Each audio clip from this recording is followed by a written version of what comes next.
Okay,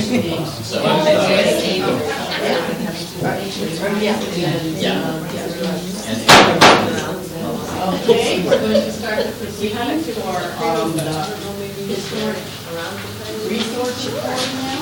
Yeah.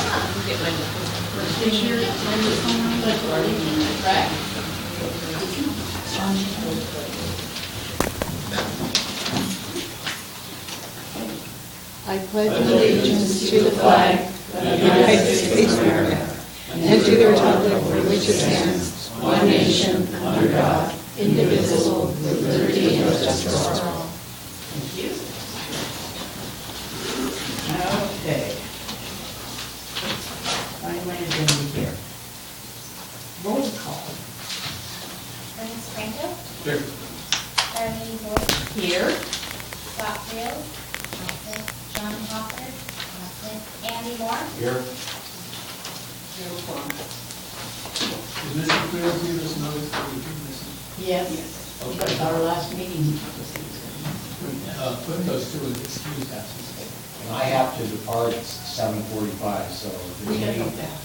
agenda items that should be voted on, you might want to put them up front. You know what I mean? Yeah, well, yeah. Okay, public comment. It's time for public comment. Is there anybody from the audience who would like to make any comments?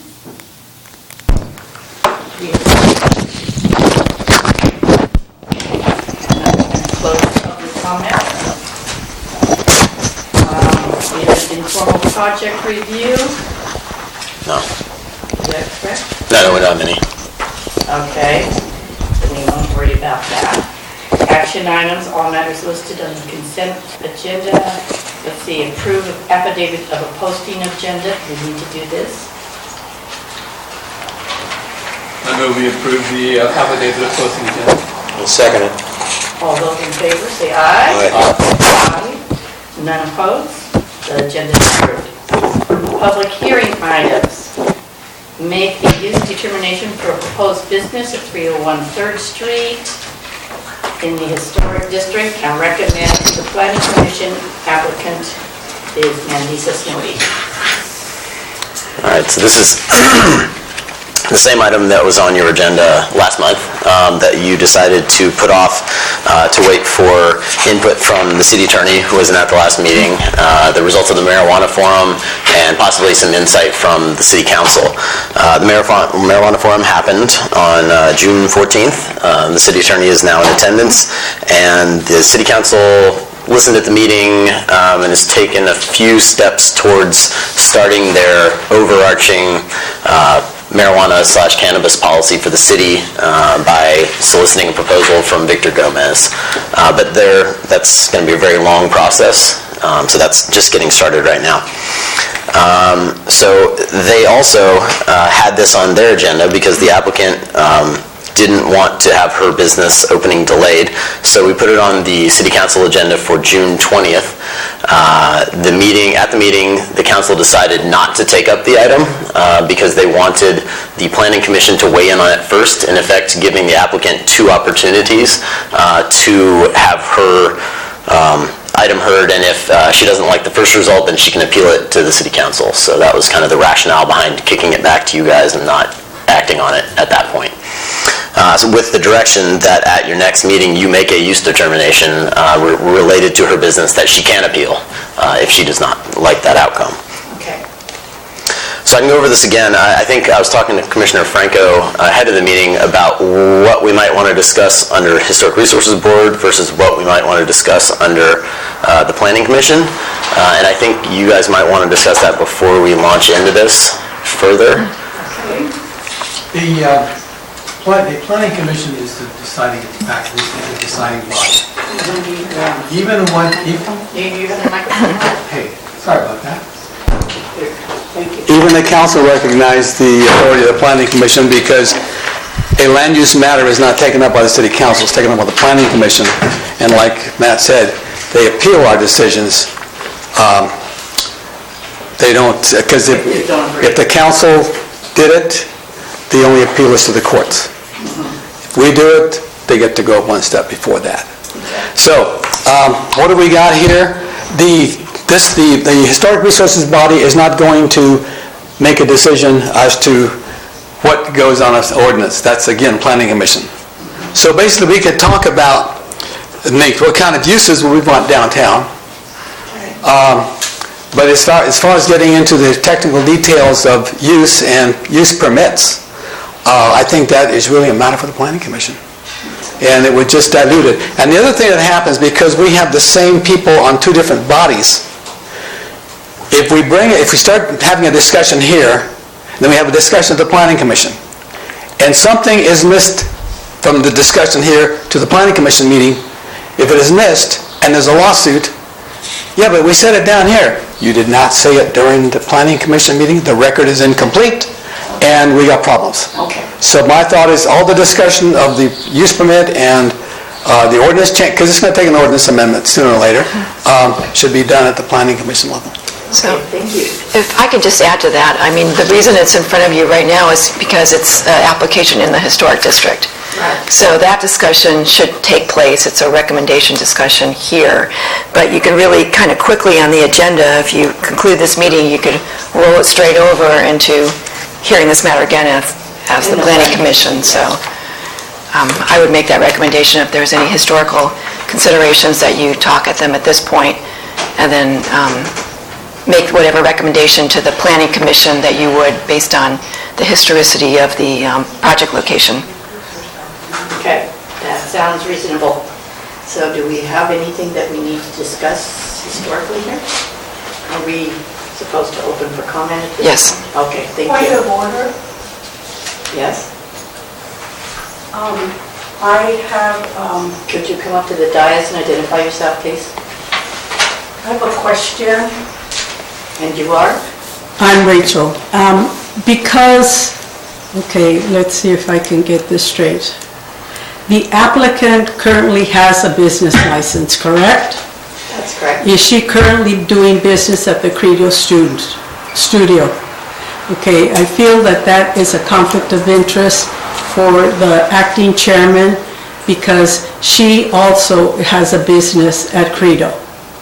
Okay, I've looked into that issue, and I don't believe that Ms. Boyd has a conflict of interest because she does not receive any finances from Ms. Snowdy or from that business. She is not paid by Ms. Snowdy, so there has to be a financial interest for her to have a conflict of a contract of interest under the FPPC rules. Okay, my understanding is that there's 3 things going on at that business. And so I would think that it does reflect on her whether that business stays there or if it goes. It turns out that particular business is actually staying there now. That's something I was going to get to later, is that now Closet and the Stairs Apothecarium is staying at Credo, and then the proposed business for 301 3rd Street is actually going to be 2 other businesses, Secret Pathway and Mariposa Center, one nonprofit, one for-profit. But that's... Okay, but what I'm saying is that the chairman, acting chairman, will have a financial situation there, whether that business leaves or if it stays. How? Because there's 3 things coming in. I don't believe... particular She can address place. this, but I don't believe she's an owner there, so I don't believe she gets any financial benefit from... I do not That get business any staying there. financial, I am a freelance person working as on a 1099 with Credo, using their facilities to do my own business. I am not at all affiliated with the apothecary under the stairs. I'm not saying that you are. Okay? I'm saying that those 3 businesses... I have no business relations with them. Those 3 businesses are in the same premises, is what my concern is. I don't believe she owns the property, so I don't believe that that's a technical conflict of interest. Is the rent being paid? To who? At Credo. Yeah, but she's not the owner, so that doesn't go to her. Get rent. We have more public comments. Okay, that wasn't... That was the question? We're in public comment. That was We're a in point public of comment, though. order technically, but it's in public comment, Yeah. so you can continue to take public comment. Okay. Yes. We have from Angela Furbo. I thought I'd say it before you had to. Yes, please. Okay, please identify yourself for the rest of them. Sure, Angela Furpo, I'm at 97 4th Street. And I'm new to this, believe it or not, talking in front of everyone. So I'm just going to say my statement on how I feel about this. I said I clearly understand the difference between a dispensary and the proposed business. The applicant has described two different businesses in different public meetings. One, the current proposal before you, including retail space, consultation, and doctor. Second one was a medical marijuana dispensary, processing and cultivation site. There's a lot of confusion in the community about this. The current laws separate recreational and medical businesses. Unfortunately, the state continues to change the rules surrounding dispensaries, blurring the lines between the two. I would suggest a very conservative approach until the licensing and other regulations become much clearer. Medical office versus medical clinic. A medical office has a single doctor practice. A clinic has multiple providers serving patients. The applicant has described a business with a medical doctor and advisors providing direction in how best to use the recommended medicines. That includes techniques and products for delivering the medicine, as well as preferred forms of the medicine for different conditions. Therefore, the business fits the clinical definition and requires conditional use at the proposed location. My last thought is head shop in the historical district. The municipal code restricts businesses selling drug paraphernalia. Unaccompanied minors are not allowed for one. That conflicts with other parts of this proposal.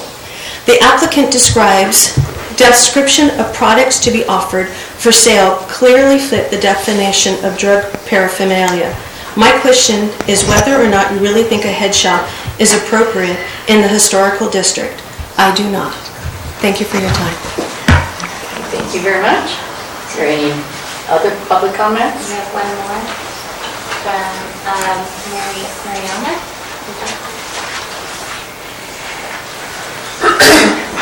My name is Mariana Thomas, and I live at 45 Monterey Street in the Barrentes house.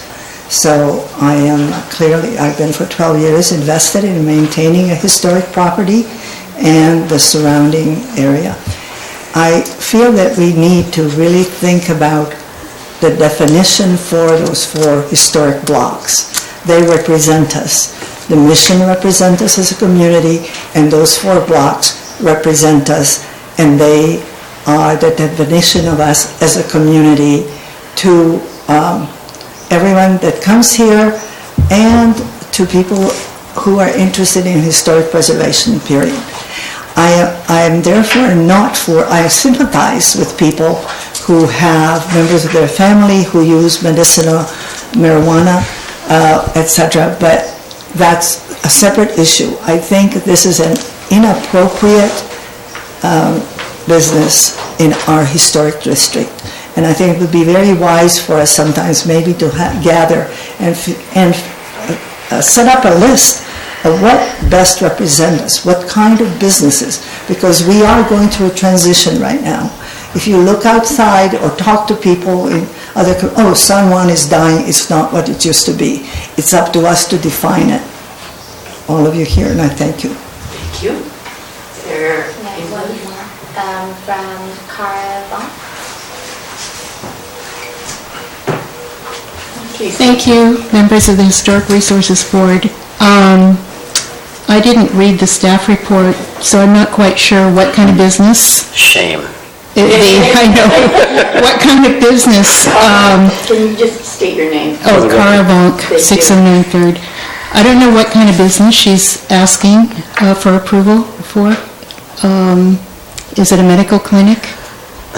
That's the determination that we're making today. Oh, that's what you're trying to determine. Yeah, there's part of the Okay. business that's retail sales of supplements, herbal supplements and Okay. things. And then there's part of the business that is a licensed physician issuing recommendation letters for Okay. medical marijuana. Okay, because I was here for the last Planning Commission meeting. 301 3rd Street is the bank building. It's a really new building. It doesn't really fit in with the rest of our historic district in terms of, the historic character of the building. And so it's very different from everything else we have downtown. It's got a parking lot in the back. It has a back door. Because it was a bank, it's very secure. You know, people would have had a hard time coming in there and robbing it. So I think because it's such an unusual building, that you really should think about what uses would be most appropriate for it besides a bank. And personally, I think it's very appropriate for either a medical marijuana clinic or some other clinic, because it has a parking lot in the back. It's got a back door. You could put a condition on it that people don't enter the front door if that's something you want. Maybe you do, because, you know, there could be a lot of traffic coming in and out, which would make our downtown look a little more prosperous. But anyway, it's a very secure building. And if you're going to have this type of business, I think it's like the best place that you could find for it, even if it is in our historic district, because the building itself is really not that attractive. Thank you. Thank you very much. Are there any other comments? All right. Excuse me, Mackenzie, I put in one. Did you have another comment? Yeah. Yeah, the other one wasn't my public comment, that was Okay. just a point of order. Okay. Thank you. Have another public comment Okay, thank you. from Rachel Ponce.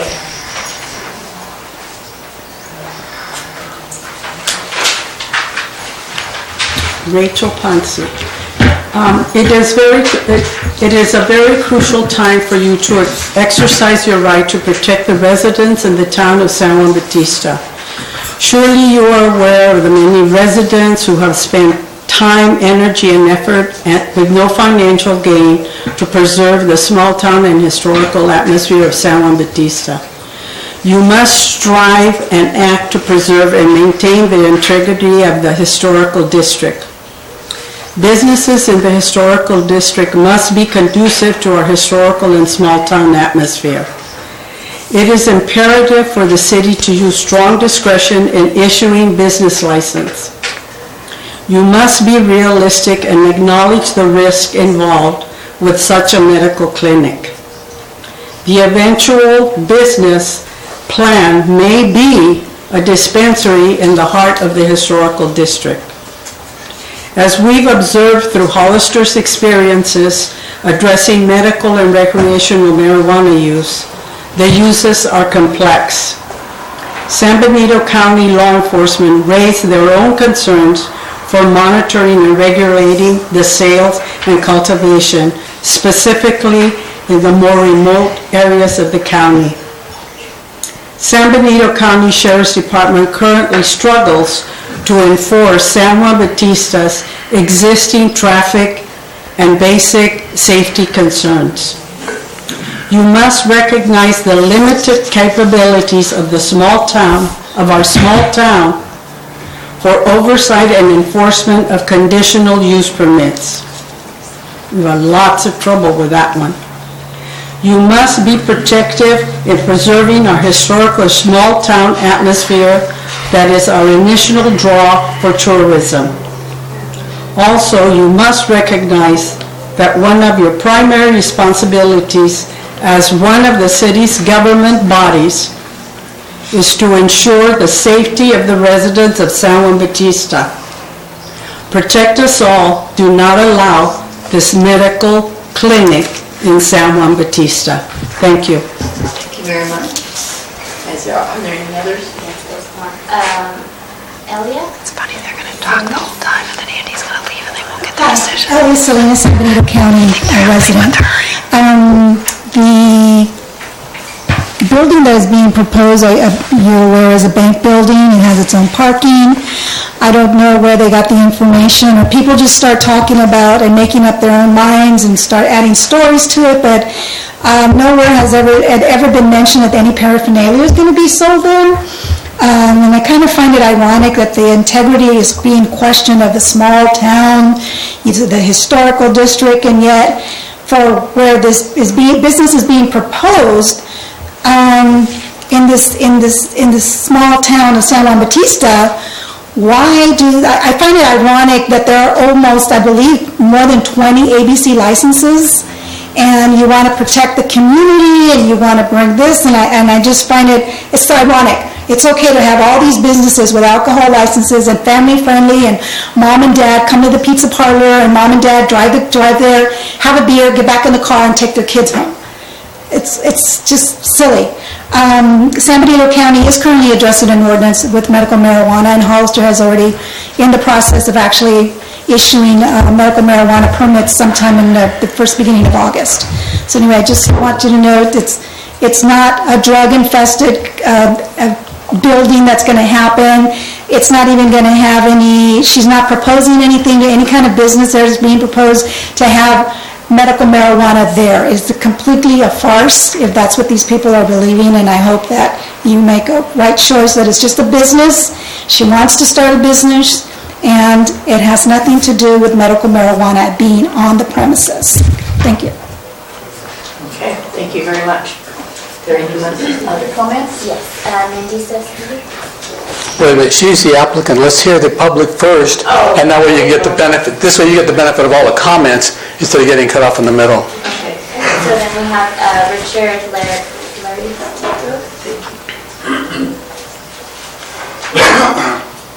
My name is Richard Lars, and this isn't a medical marijuana thing. That's what everybody's thinking it is. There's not going to be no marijuana in that place.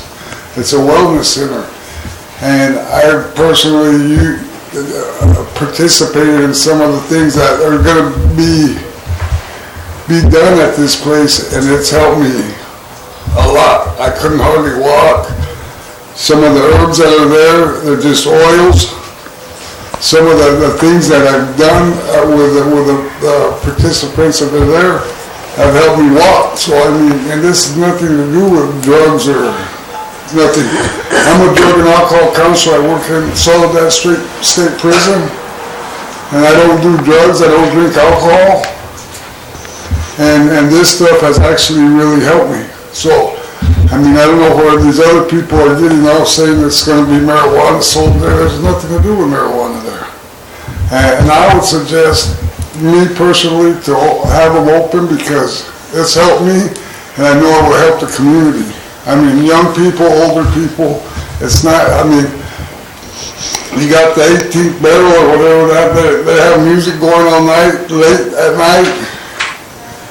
You got moms and pops and then daisies right there. This isn't nothing like that. It's not going to be people getting drunk and carrying on till 2 o'clock in the morning. It's a business. So I think it would be good for the community. Thank you. Okay, thank you very much for your comments. Are there any other comments? Is that it? Besides the speaker. The applicant. Yeah. Now we can have Ms. Snowdy come up here if she wishes. The applicant. Good evening. Thank you so much for your time, and thank you for being here, Deborah. So I just want to talk a little bit about the Mariposa Center, that it's really a cultural healing center that's going to be focusing on the city of San Juan Bautista, namely the residents and the people who've been here for multiple generations, those raising their children here. The for-profit side of the business will be simply retail sales of herbal supplements and teas. There will be 3 services that the for-profit side will offer, which is an SCIO biofeedback, an aroma touch technique, which is what Rick Larios was mentioning.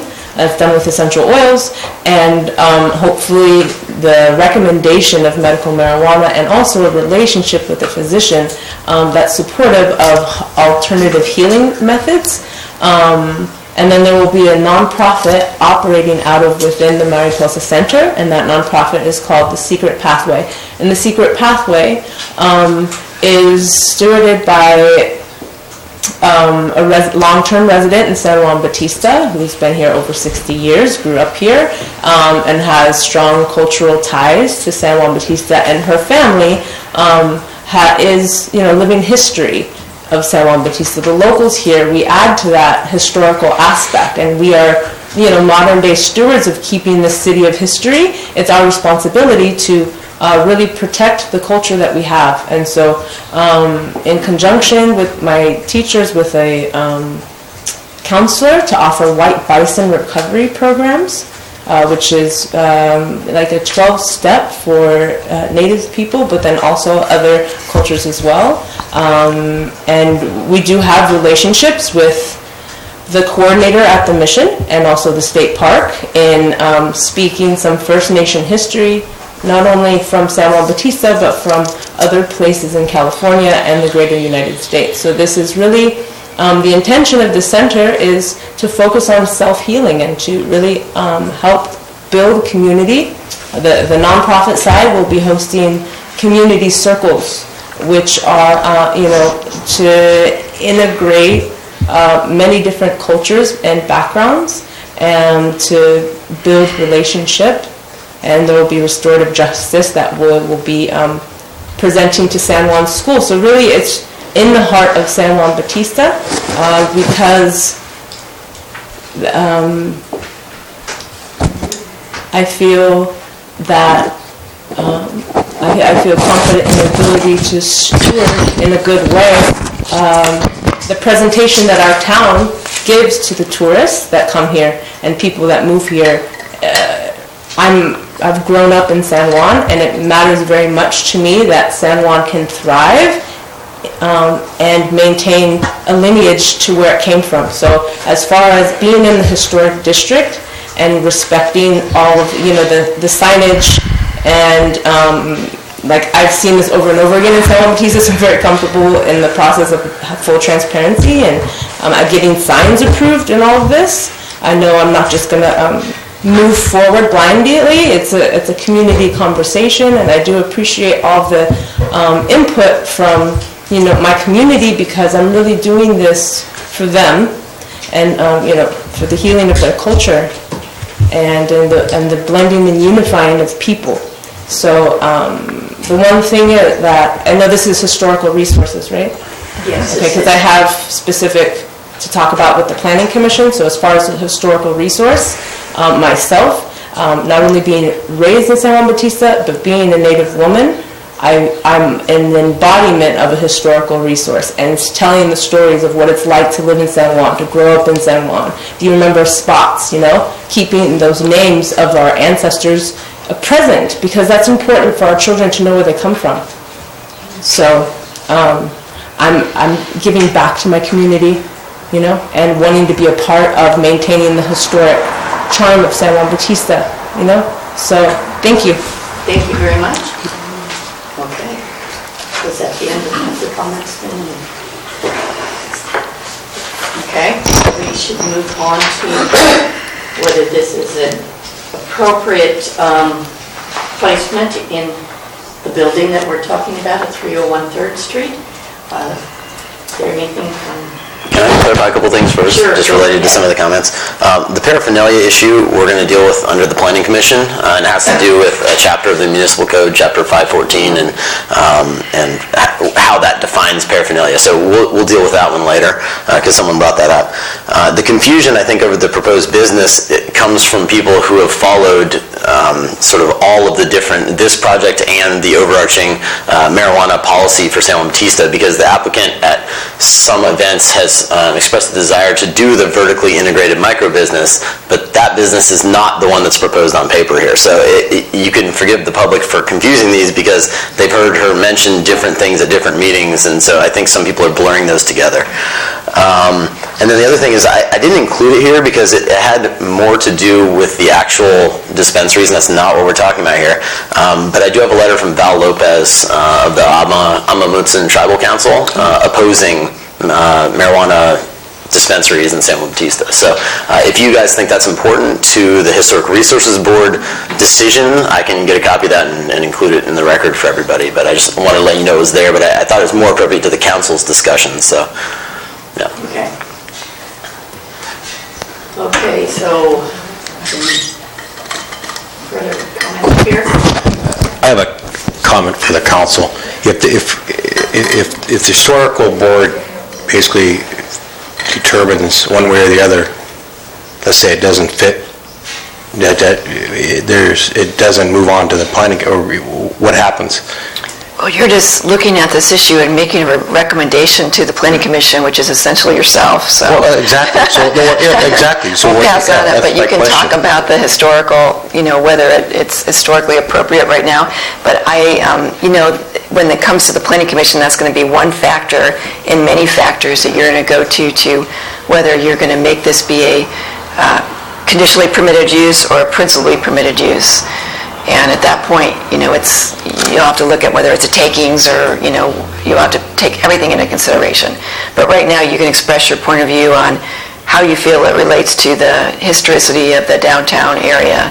And I just wanted to add too, because Matt and I have spoken about this, that we kind of feel that at some point in the future, the Planning Commission or the HRB should take up the issue of maybe doing an overlay district or making some essential rules that apply just to the historic area or the historic buildings. You don't have that right now.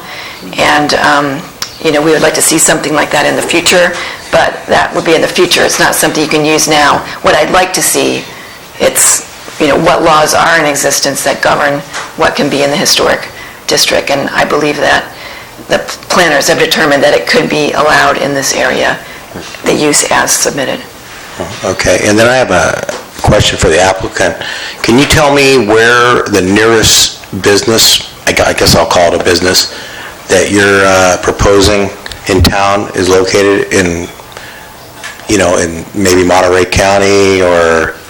Like hers? Yeah, like, Santa Cruz, Aptos, something that you're trying to put in here. I can talk specifically about the recommendations. So the doctor offering recommendations, there's not a single doctor inside of San Benito County that's publicly offering that service. There's in San Jose, and then one in the far west side of Santa Cruz.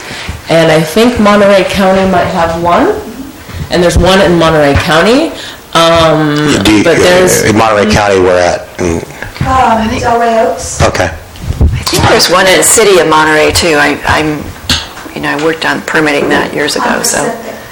Pacific, right, Okay. exactly. So then, two in Monterey, one, if you ask for evaluations to Google, only one place comes up, the 420 MD evaluations, and that's all they do, is just offer evaluations, and that's not my business model. The evaluations only will be offered twice a week, but, and then as far as like a cultural center, that offers community circles, and that is, that's kind of like a home for not only indigenous culture, but other cultures to be celebrated as well. I believe that there is a collective in Salinas, Milpa Collective. There is, I'm sure we have someone in Santa Cruz. Yeah, there's not many businesses that are it's not business, it's pretty much like a cultural expression to come together in a circle. Okay, that's fine. I didn't know which aspect of the business. Okay, thank you. That's good, thank you. Recommendation letters online too. Can you? I think so. Okay, I don't have any questions at this point. So do we want to discuss anything further? I'm good. I'll move that we package this to the planning commission now. Okay, we can pass this on? Yes. Okay. Yeah, the record of the Historic Resources Board should be passed on. Okay. And you're going to second this? Yeah, I'll second it. Okay, all those in favor say aye. Aye. Aye, there's no opposition, so it is passed on now to the planning commission. Thank you. Next item on our agenda.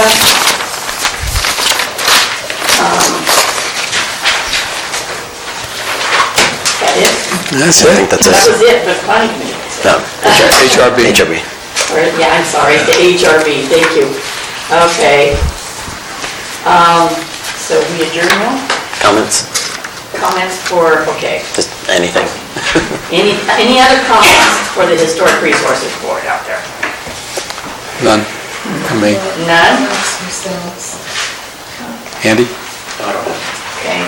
Are you representing city manager tonight? No, but I'll be the community development director. Oh, community. This is city managers in here, we'll move on to the community development director then. I would just expand upon what Deb said about, I think it would be great to add another column to that use matrix in the San Juan Bautista Municipal Code for the historic overlay district. And then we could just go through all the same use categories and just determine if, some of the things that are conditional and permitted elsewhere would maybe not be permitted in the historic district, so. Good idea. I think that's a good idea. I don't have any problems with that. Anything else? Is that it? So I move that we adjourn. Move to adjourn? The meeting is adjourned. Or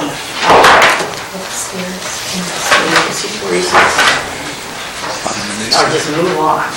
Just slam your gavel again. Andy has to run out of here. Slam your gavel again to start. Okay, I will. I want to find my commission agenda. Here we go. Okay.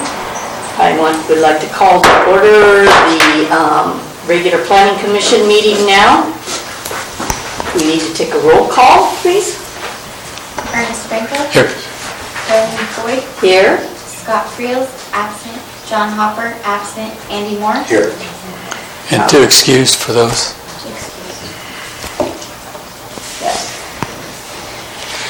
Okay, is there any public comment now for the planning commission? You have nothing on your desk, okay.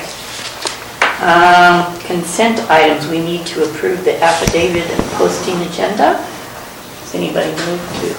Well, they're taking all as a single unit. All of this? Yes. Oh, okay. We have to approve the affidavit of posting agenda, approve the affidavit of posting public hearing notice, approve the minutes for October 4th, 2016 meeting, and the minutes for May 2nd, 2017 meeting. Does anybody move to approve these? Any public comments? Okay. Any public comments on any of these, first of all? Okay. If there are no comments on any of the items on the consent agenda, I move that the consent agenda be approved as presented. I'll second. Okay. All those in favor say aye. Aye. Aye. Anybody opposed? No opposition. So it's 3, whatever. Okay, public hearing. We're considering the use determination and approval of a conditional use permit for a business in the historic district at 301 3rd Street. The applicant is Manisa Snowdy. Do I need to read all this other stuff? 1 and 2? No. Not yet. No. Okay. So that is the first thing we're looking at. I guess I'll give a brief overview just in case someone wasn't here previously. So, well, we're considering a resolution to make a determination for categorical exemption for a conditional use permit for under section 15332 of CEQA, and we're considering a resolution approving a conditional use permit for a use determination at 301 3rd Street. No, it's... Is that what? That's a different one. Let's stick with the first one. Just with the first one? Okay. Oh, I'm sorry. No, those are together. They're together. It's the CEQA review and the conditional use permit. I think we have a third item we got to take with first. We have to determine whether this is going to fit in the ordinance on the matrix. Okay. That's a complete separate. Then there's environmental review, and then there is the use permit. But I think we have to separate it and determine before we go into the use permit whether this is going to be allowed at all. So let's just take it without an applicant and say, okay, we have a proposed use in a historic district in the city of San Juan Bautista. It's not on matrix. What are the things we should be looking at? And I guess the staff report will pick that up for us.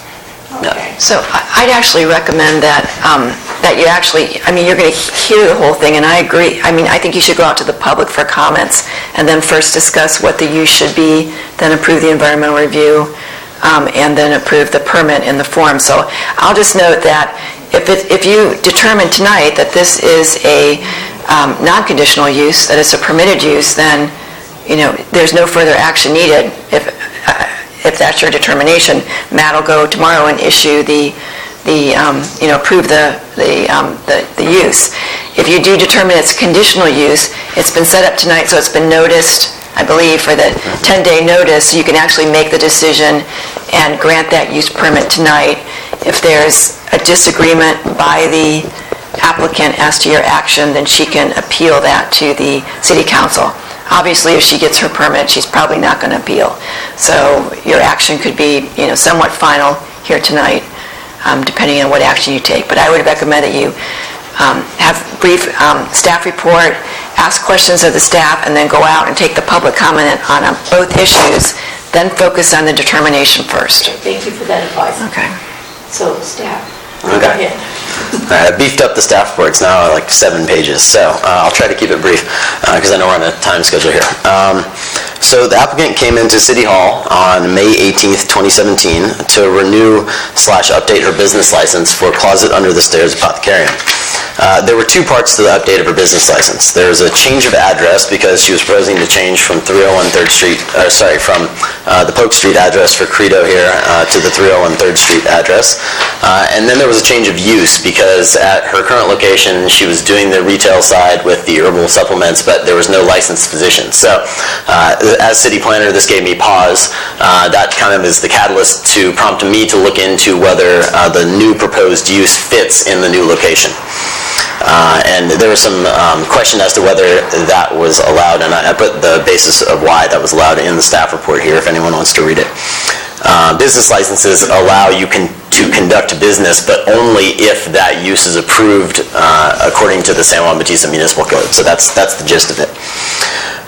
So basically, to do the business in the new address, she needed a use determination because I, as city planner, did not feel comfortable making the ruling on this because it didn't quite fit exactly into one of the uses in the use matrix in San Juan Bautista Municipal Code, section 1102050.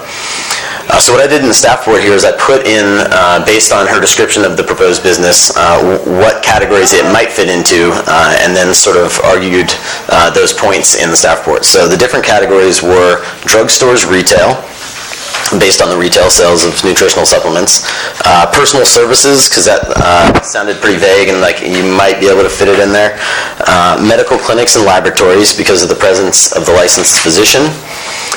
And then I also looked at offices because technically if you looked at it as a medical office, I thought you might be able to make that one work.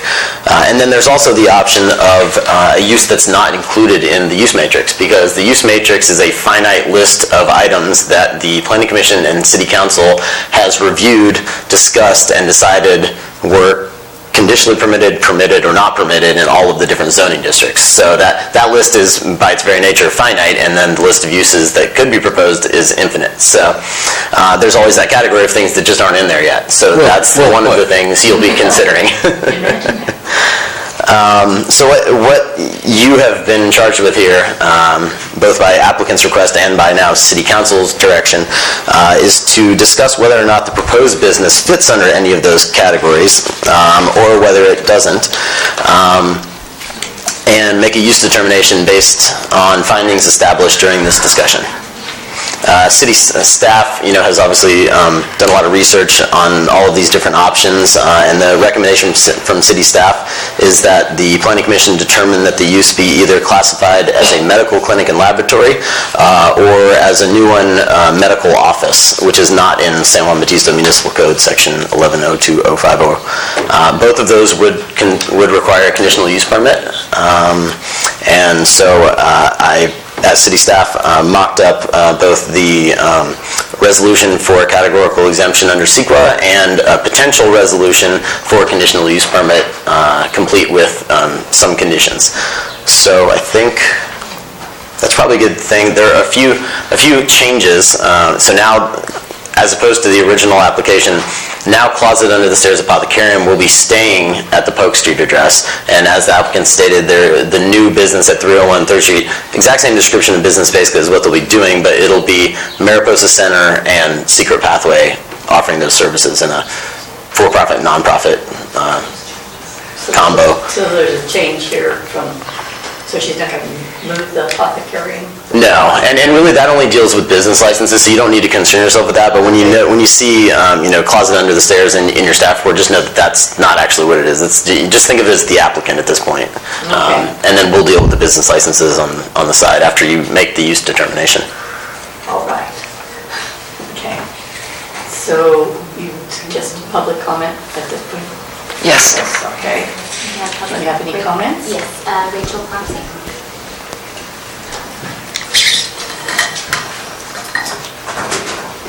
Okay, if you guys are confused, I think so are a lot of people. The applicant, it was stated, came in for a change of a business license on May 18th. Since then, there's been several meetings concerning this medical clinic. And each time, the applicant has added to this medical clinic. What's in the packet is not all that she listed tonight. So how are we supposed to know what you're really going to make a decision on?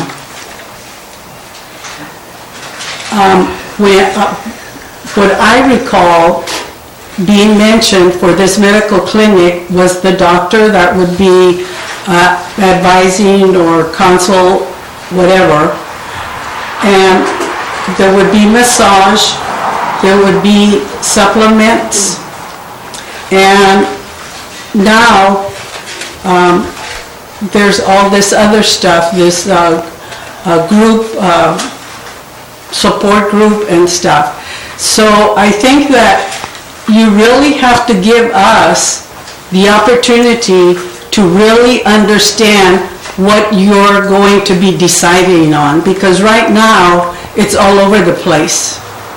And I think that in the packet there's something about need, and as far as need, I think that practically everybody here, if you take medicine, you're either getting it by mail or you're driving out of town to get it. And so I don't see that this particular medical that is being described here is needed here in town. And I still think you have to preserve the historical part of this town.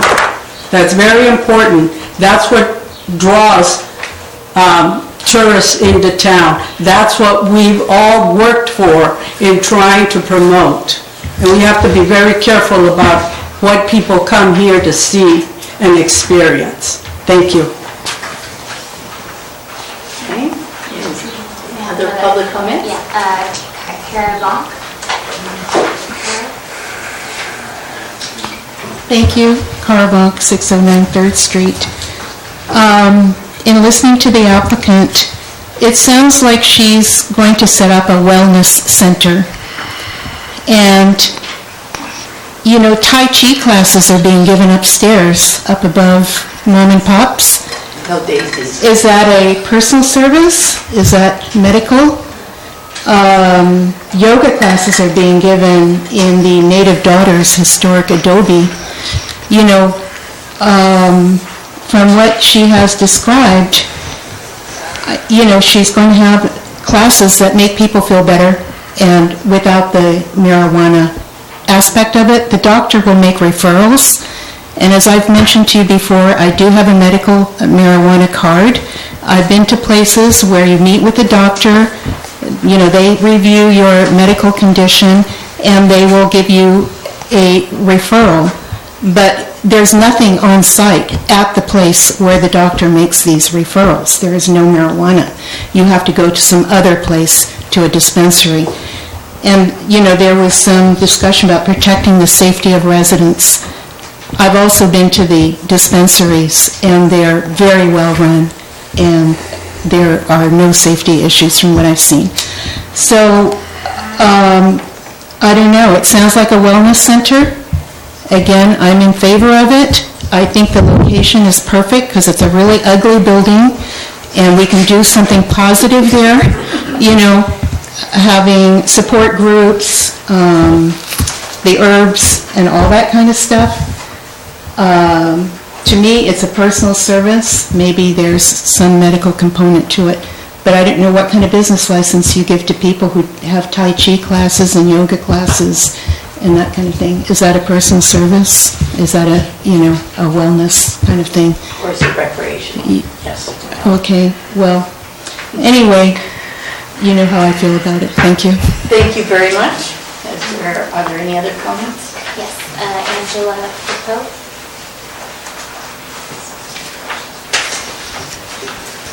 I'm a little confused myself. Oh, Angela Firpo, 97 4th Street.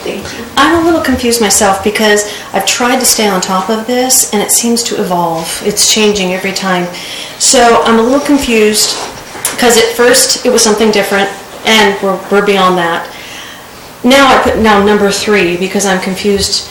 I didn't think it had anything to do with the mission because I did a little research on my own and I'm hearing different things. I would just like to know in black and white what this is going to be. So when we're so confused about it, I don't know if you guys could even vote on it. I'm confused about it. This is the only thing I've ever researched in town like this. Medical office versus medical clinic. Again, I talked a little bit about it earlier. I know a medical office is like, say we had a dentist who came downtown and wanted to open up a business. That's one doctor. Well, this seems to be a doctor and people with other services that they're giving. That I'm a bit confused on, but that's considered a clinic. And I believe, correct me if I'm wrong, that you can't have a medical clinic in the historical district. So that's my confusion. Thank you. Okay, thank you. It's conditional. It's conditional. Okay, and more comments? Is it Maria? Maria. Mariana Thomas, 45 Monterey Street. I came specially to this meeting to find out what the issue is here. And so far, I'm also confused, and I think that's where the danger is. Yes, we have classes in yoga, we have classes. That's different than a building with a business. I had an antique business here. I had to state clearly what I was selling and what my hours were. And it's very easy. I have several friends who are New Age practitioners of one type or another, and it's very difficult for them to be articulate and say precisely what they do and why it benefits. So I think it is going to be up to you to draw this out of this lady to find out the specifics. We're going to do this and this and this and this. Tonight, I am confused and I would not trust this proposal. Okay, thank you very much. We have Maria Madrigal. Okay, state your name and address, please. I'm Maria Madrigal, and I live on 24 North Street. I've been listening to everyone's concern regarding this particular location and how it's going to benefit the town and the city, the residents. I'm not sure if a medical clinic is the appropriate thing for a downtown area for that particular location. The services themselves, the medical services, I don't have an issue if they could be provided maybe another place within San Juan Bautista, but maybe not that location. Since we are trying to drive more traffic to the town, we're trying to bring in more commerce, and I'm not sure if this really falls into that commerce, that family-friendly, having a medical clinic. I have friends who own a wellness center, and I've seen how wellness centers operate, and they can be pretty all over the place. Somebody's offering this, somebody's doing the yoga, somebody's doing the herbs. I've seen that, and it's hard to categorize. I personally don't think it's the right fit for the downtown area, for that particular building. We're talking about that building, that location. Maybe that's not the right one. The services themselves, if we could find another location, maybe not downtown, but that particular location, maybe we could do something else. I know it's not a popular opinion, but trying to find a balance with everyone, trying to find a balance for the town, for the downtown, for the services that want to come into town. It's just trying to find that balance. But for that particular building, for that particular location, maybe we should just really define it. I personally think we should not have a medical clinic at all, of any sort. I don't think that, a dentist's office should go in there. I think it should be more retail. So it doesn't matter if it's a medical marijuana place, if it's a doctor, a dentist, or a hypnotherapist. I mean, but I think it should stay retail. So if she wants to bring in a all herb store, all tea store, I mean, that's different. That's different. In a retail store, I mean, I'm for that, but I'm not sure about the medical part, the counseling part, that particular element. Thank you. Are there any more public comments? No more public comment. Okay.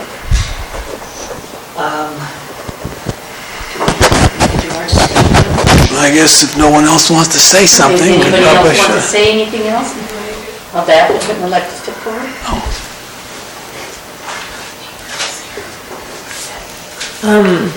I would just like to talk about the building itself, which has been vacant for, I'm hearing, close to 5 years.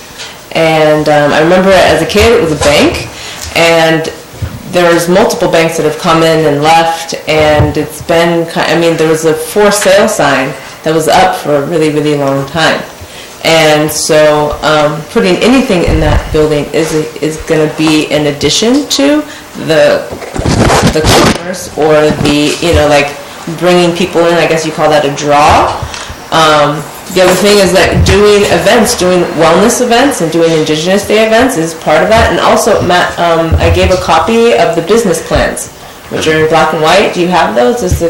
All the council does them. All the council does. And if do you have any extra copies that you can provide to the public? I would be more than happy to have them see. I think they're in the binder. Okay. So, yeah, if you have any questions for me about those business plans, it says very clearly about the for-profit side of the business and what the products and the services are for the Mariposa Center, and then how it will have a close relationship to a nonprofit that has specific services and no products. So it's like the wellness is an aspect, but it's. Yeah, I just wanted to state that those business plans are available, and inquire if the council has, or the commission, has any questions or concerns or needs clarification about those business plans that you have in front of you. I'm happy to make myself available to that. I've also provided a couple pages of the lease that says that there will never be a medical marijuana dispensary or any marijuana exchanged on hands, and that's determined by the building owner. I'm leasing this building. I do have a financial commitment in the building, and this permitting process is really going to make or break my business right now, because it's since May, right, Matt? So I just am talking just about the needs of my business if it is going to go through at this location. Time of the essence for me. So yeah, the business plans and the reason why the little bit of shift in direction is to really clarify things, because I did start a business in January and had wanted that to move to a bigger location, and then and that business exists inside of Credo Studio. It has no direct affiliation. It does rent space, and it was basically small retail with classes, educational classes that came along with that. So that doesn't have anything to do with the staff of Credo Studio, and that's kind of like its own thing. So to try and clarify things for the Planning Commission, that's why I've kind of put down in writing very clearly, very simply. I think there's less than 15 services that cover a scope of things, but I'm trying to keep the direction very, very specific about self-healing. So, yeah, no questions about or clarification, or if the public wants to read that and comment, I just want to make sure that there's clarification tonight. So are there any other questions out there from anybody? Hey, Randy, you can hand these out. That's 2 copies of them. Okay. If anyone wants them. Yeah, no. I just took it to And you guys have received a copy of this page of the lease, but just so that the public knows what was actually in the lease here. It says first of all, what she referred to. Premises are not to be used as a dispensary for medical marijuana or the sale of adult use of marijuana without prior consent of owner. So it's not technically never, it's just unless the owner allows it. So I wanted to point that out. And then I also realized that it says medical services will not be offered on site, including primary care services as well as chiropractic, acupuncture, and massage. So depending, if you guys actually consider medical use, they may need to change that wording. So anyway, that's the page from the lease. So I caught that right away without the prior consent, and that to me is pretty serious, because the state right now is going heads up over heels trying to figure what the heck to do. And if it goes to the point where it becomes free reign to make it available, why wouldn't the applicant want to do what state law allowed? Except that in San Juan, we may or may not want that particular use on the main street. And I think one of the speakers talked about that. And the Planning Commission has to make decisions. What is the best use of land in every place on the city? A place for everything and everything in this place, so to speak. And if you want commercial uses, you're going to have other commercial uses. Restaurants come in and supporters of restaurants come in.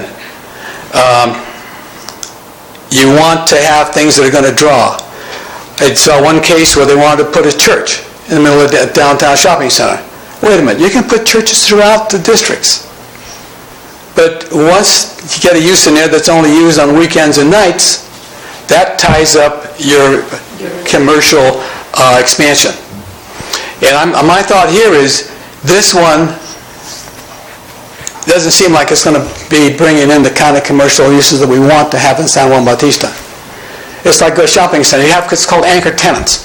They don't even charge those guys because they make the money off the little guys in the middle and all the sales that are made. But the anchor tenants are the guys that draw you to the big shopping centers. We're looking for anchor tenants, major restaurants, Ace Hardware, whatever. At this point, we can't put in formula businesses, but those are out there. And I feel that we need something here that is going to be a catalyst to draw more people in, or more businesses in. Excuse me. Okay, thank you. Do you have anything to say? Well, I'm kind of confused also. If we postpone this or to a full planning commission, personnel, does that, we have a right to postpone it and move it on without it getting approved? If we deny it? Okay. You do if you... Because I got a lot of issues with it and a lot of questions, and I'm not comfortable, if I had to vote on it tonight, I wouldn't be in favor of it.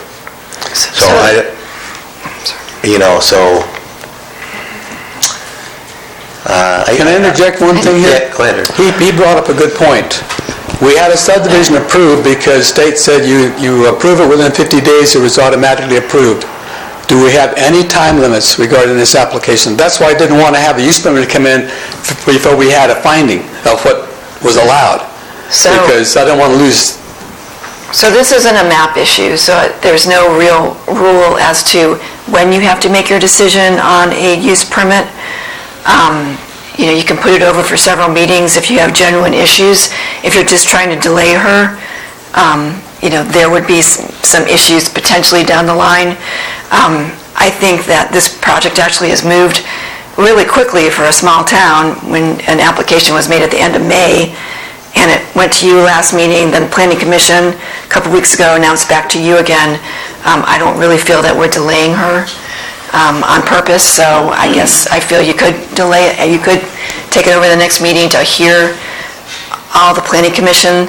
On the other hand, you did set a special meeting so you could hear this issue, to try to move things forward for her.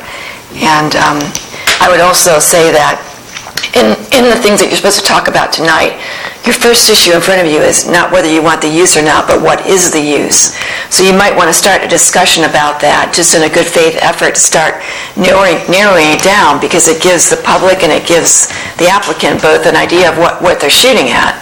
So I think you should look at these various uses that are here and determine whether you can decide what kind of use this would be, and, maybe start moving forward on trying to help the public and the applicant reach a decision on this. Yeah, a lot of folks Does that make sense? said they were confused with the facts here. So why don't we just start looking for facts? Okay, sounds good. Okay, I guess the first thing on your analysis sheet there is drugstores retail. And retail, on page 3. I thought that'd be one place to start, just say, okay, let's just take it one by one. Okay, page 3. Of the staff report. We have a situation, we have another, no we don't, no problem, take that back. Yeah, it's, if we go by one, we can tell each other what we think it is, have public input on why it is or it isn't, say, a drugstore. Then we go into personal service. Planning commission discussion, public input, they disagree, but at least we get everything out and people have something to hang on to. I don't think you need to go back to the public for each of those. You've already closed public comments, so just to say that you've already... Yeah, I think it's up to you right now just to make an interpretation. Okay. I do want to make one other thing. Commissioner Moore is going to be leaving at 7:45. At some point, I would suggest, for the benefit of the applicant, that we freeze our discussion, open that one, open the second unit, resolve that one before 7:45, and then we can get back. Because I do not see final action on this thing tonight. Okay, so you're talking... But at least we would, some applicant came in good faith, and... You're talking about the conditional use permit. For the second unit. Okay. Commissioner, is that... Yeah, I just want to reemphasize, I mean, I want to look at this a little further, and I think it's going to take more time, and I would think that it would behoove the applicant, maybe with a full body, being here, 5 commissioners.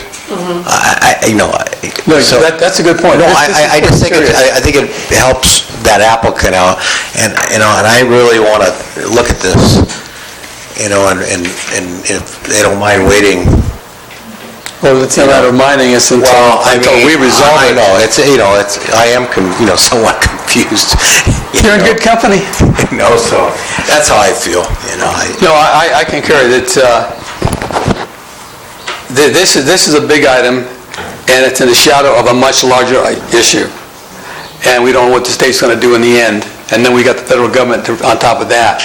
But I think for us, in order to help the applicant, we need to know exactly to the point so that we can go through the definitions and say, okay, you fit here, or we need to come up with a new category. Or we can say, hey, you can't do it in the historic district, period, but here's some other areas. And it may take, if it's going to be a commercial district, all commercial districts have to have the same uses allowed. So we might have to have a new category or an overlay that's okay. Overlay, it would be allowed in these areas, regardless of what the zoning is. So I want to clarify again, this application's already in the hopper. You don't have an ability now to go change the zoning ordinance or invent a new category or apply a historic overlay district. On this applicant, you have to go with the law as it exists right now. So that's going to put it into one of these categories or the not listed, which will then be a conditional use. Or the conditional use allows you to put conditions on it. And what I know, which might help you in your decision, is that I believe the applicant has said that she's willing to have conditions, to have a conditional use and have conditions put on this business, such as Matt has drafted. So that might be a way to facilitate your conversation here tonight, is to look at the uses that are principally permitted. Means Matt's going to get a business license to him tomorrow, and they'll be on their way. Or conditional use, which is it'll set the, you don't have to grant the conditional use tonight, but if you say, well, let's look at it as a medical clinic, or let's look at it as a not listed, so that we can put conditions on it, that might be where you want to start focusing tonight. Okay? The alternative, though, is if we can't come to the conclusion, we deny it. Well, first you Go have into to... an ordinance. Well, if we deny it, they have the right of appeal anyway. But at that point, if we feel that major changes are made, you kill this one, you redefine it, get those ordinance amendments, and then she can apply into the new regulations. So, council, what happens if we just postpone it? I mean, can we have that, I mean, there's a lot more information from the public that was brought up tonight. Absolutely. And I have 35 minutes, and I don't feel it's fair to the applicant, for me to leave, and then there's 2 other commissioners gone with all this information. I'd rather go home and just... Yeah, you won't have a quorum, so... Well, yeah, I want Make a decision. No, but I'd rather go home and just, or take, time So... in basically... The legal way to postpone this is the fact that you just received these new business definitions here, these 2 pages, and it's something new to you and you need time to consider it. That would be a reason. You can't postpone it because you're going to change the zoning ordinance or you're going to put in new uses or because there's a historic overlay, okay? So I just want to be clear about that. The reason is because new information was submitted by the applicant. You need to consider that. But I would also, being at the city council meeting, I believe the city council directed the planning commission to make a use determination on this. They didn't want to make the use determination. So you will have to do that at some point in the future, today or in the future, or today, or at the next meeting, but just... We have to make a use determination. Right. Would it be easier to hold proceedings now, stop the proceedings and continue? Continue at the next meeting?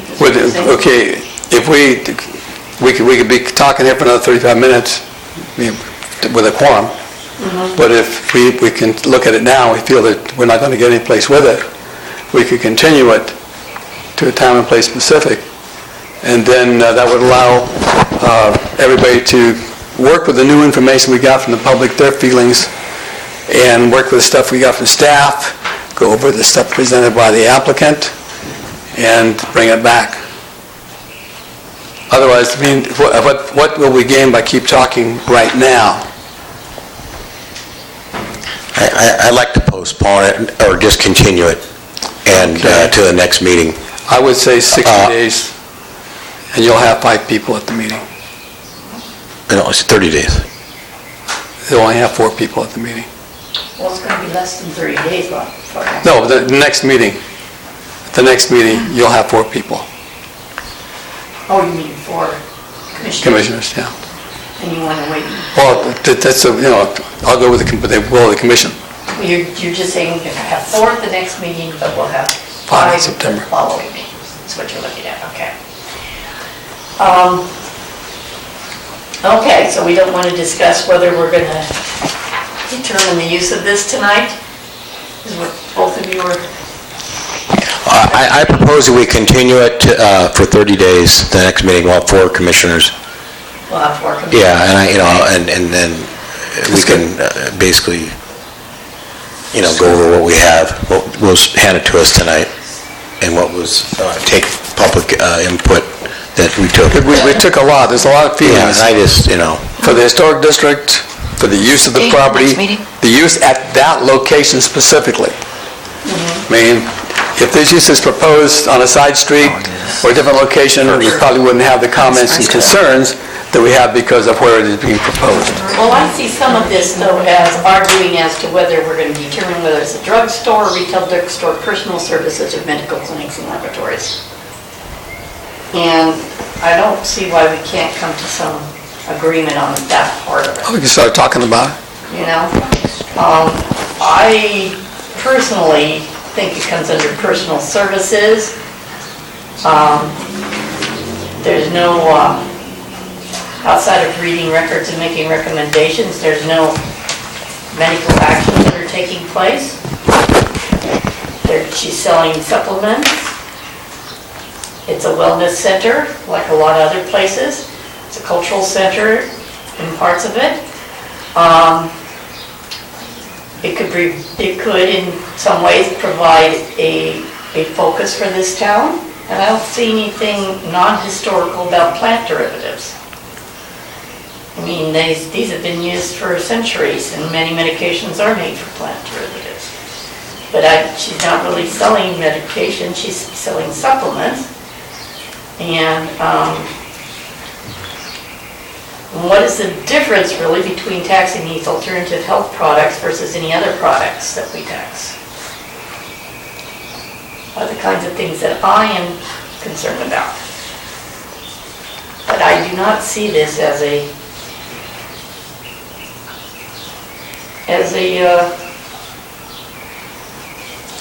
none of the other things that have been brought up. I don't see medical clinic here or laboratory. I see it as a personal service, and what's wrong with a personal service downtown? It's like having an attorney downtown, it's like having an accountant downtown, it's like having an architect downtown. We've already got an architect in the back of Mission Cafe.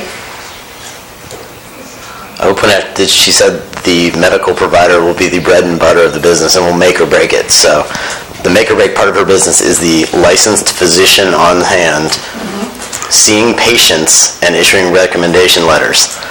From the way that physician described it, he doesn't really see the patients, he reads the records. He said he has more than 20,000 medical records from his other patients, and that he reviews medical records and makes his medical recommendation in a letter. Right. Now, how often is she on site? 2 days a week, according to what she said tonight. It was 1, but now I guess it's 2, so. Is that enough to qualify? Qualified for what, medical office? Yeah. But then we're looking at just an office, we're not looking at a clinic.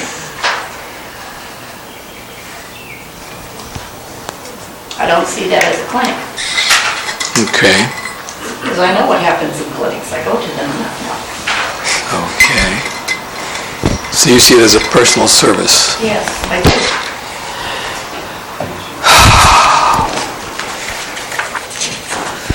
Commissioner, can I make a motion that we postpone, continue it till August 1st, Val?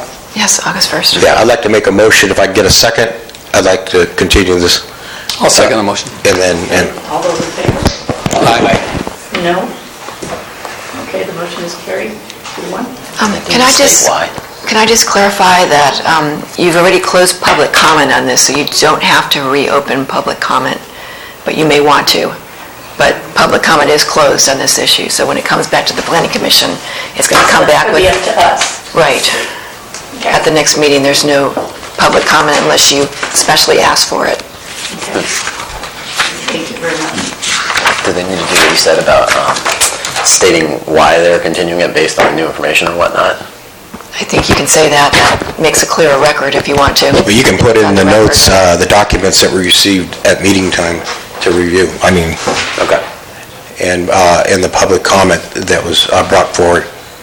So that's what you want to use that. It just sounded like that was the more solid way to do this if you wanted to do it. That the public was confused about the use, that several members of the public had said they were confused about the use. Thank you. Okay. Okay. Next item on our agenda is...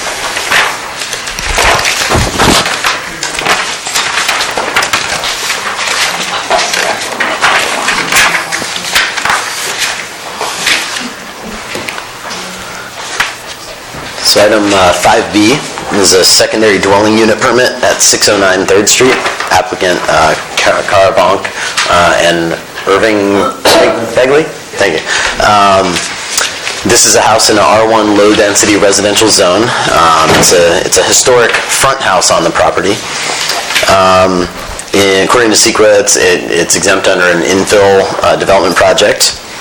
And the applicant is requesting site and design review for a secondary dwelling unit permit application.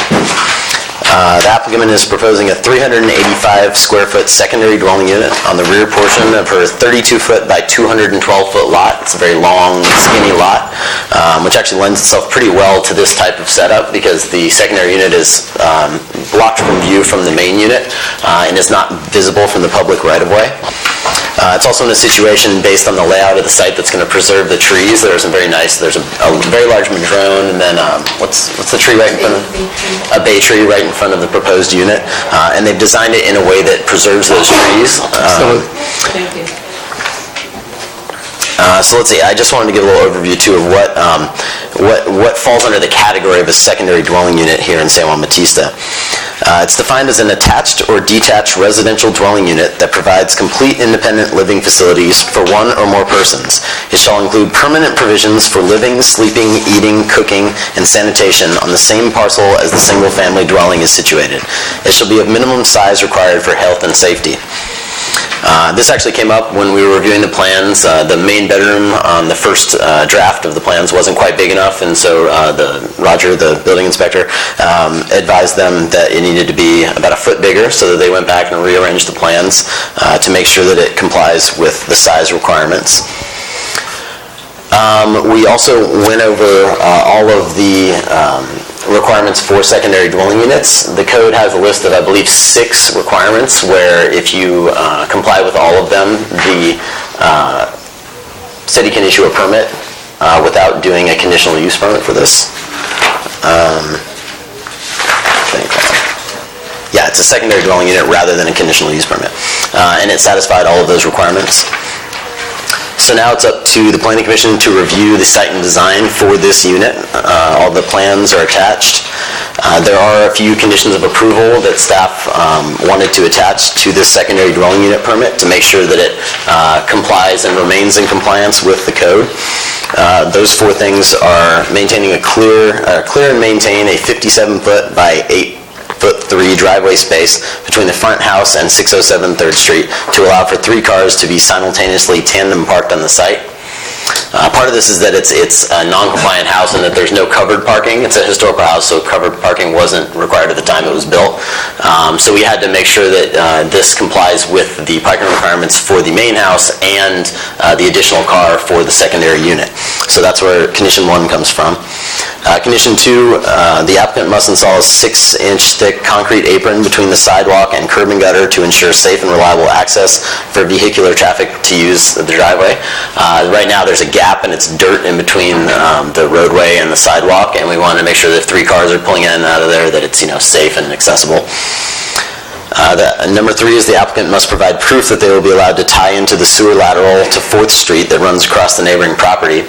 The property is sloped in such a way that you wouldn't be able to put in sewer without a pump to get it back up the hill to 3rd Street, and right now their sewer flows underneath the properties behind them to the sewer on 4th Street. So we needed to make sure that the applicant had permission to tie into the line running under someone else's property. Roger and I went out there, we met with them to determine the slope of the sewer line from the secondary unit to the lateral that's there, and we actually ran into the adjacent property owner who said she was fine with it, and we've computed the slopes and everything required. And number 4, the applicant must install a dry well or bioswale at the rear of the property to allow for retention and percolation of stormwater runoff. This also has to do with the slope of the property and the fact that it drains to the back where this unit is, so we wanted to make sure that they could retain and percolate stormwater during any wintertime storm events. Makes sense. So after reviewing these documents, if you determine that the site plan and design elements are acceptable, you should take the following actions. Adopt the resolution for the SEQA exemption, and then adopt resolution 2017-XX approving the secondary dwelling unit permit. So this unit is the one that's way at the back of the property? Okay. Yeah, we don't have the applicants come up too, in case I missed anything. It's not like... How did we get a 32-foot lot? I'll never understand this. How old is the house? 1850s. Okay, do you want to talk to this? Okay, I'd like to introduce Irvin Fegley. He's the co-applicant. Hello. Hi. And it's estimated that the primary residence was built around 1860. Oh, wow. Yes. Yeah, they didn't have requirements for covered buggies? They didn't have requirements for covered horse stalls or something? Yeah, I was going to say, where's the hitch? Wow. Okay. Okay. So, at this point... Well, I'm all in favor of second units here. Yeah. We're not meeting our requirements for affordable units, and smaller units, I think can become affordable to people who don't need a lot of property, don't need a lot of gardens, just need a place to put their heads that is safe. Will this be ADA compliant? Well, we're planning on putting it on a slab, so it's, we hadn't considered that aspect of it, but being so small, I don't know what the requirements are for getting a wheelchair, into a tiny little bathroom and a tiny little Well, an kitchen. ADA, yes, you have to have quite a bit of room for an ADA bathroom. Matt, do you know anything about that? I was trying to remember, I was trying to look to see if I had the floor plan here, and I thought you had done that, but did we not do that with the bathroom? What's that? Did we not do the bathroom sized for a wheelchair? It's a picture right after the big lot. Oh, I got it there. I just thought because if it's an ADA unit, it opens up a bigger market for renters. And when you get somebody who needs an ADA facility, they're glad to have it. And they're probably going to be a very stable tenant for a longer time. That's what I've always thought about these. I guess my concern is since we're keeping it small, our lot is very narrow, and so there are side yard setback requirements, and we didn't want to cut any of our trees, so we have to fit it within these certain parameters. So, and we didn't consider the ADA code requirements, so I'm not sure if we can meet those requirements. Okay. It would actually require a pretty long paved walkway too, because you'd have to navigate some interesting terrain going back there. Yes, I was going to say, it's a long lot. Yeah. Big ramp going from the front. Well, that is a concern, because with our population growing older and older right now. That's not a requirement though. I mean, that would be up to them to do that. Yeah, no, I just figure before I can do it, I will push for it. But it's got to be possible to do it. And running a wheelchair, and okay. But I've just seen too many of them come through, and they're not grandma or granny units. They are outright rentals, and has nothing to do with affordable housing. It's just how much can we get for it. And I think part of our housing element, we want to get affordable housing. And this is one of the reasons, one of the means that we have listed of getting it. So in this case, it wouldn't work, but I mean, ADA isn't practical and we shouldn't do it. Anything from the public? Well, yeah, I would prefer ADA also, but... Well, I think they got a case where it's not practical here. Yes. Anything from the public? Oh, any comments from the public on this? Yes. Yes, okay. Mike. Statue. 607 3rd Street. This was all kind of news to me, that there was going to be a second unit next door. I do have concerns about the parking, because it says 2 parking spaces per unit. Their driveway has never been wide enough to have any car parked in there. That lot is a very narrow lot. So I have concerns about whether or not they would maintain an area, as they haven't maintained any of the property. The so-called trees that you call so beautiful, 32-foot wide lot, those trees fall into my lot. So it becomes my responsibility to have to clean it, which I don't much care for. If they do take care of everything, I got no problem with them building another unit. That's not my concern. My concern is with the parking. It's with the pile of dirt that was left from their last addition, and the lot's just too small. Secondary units are great. Doesn't benefit affordable housing.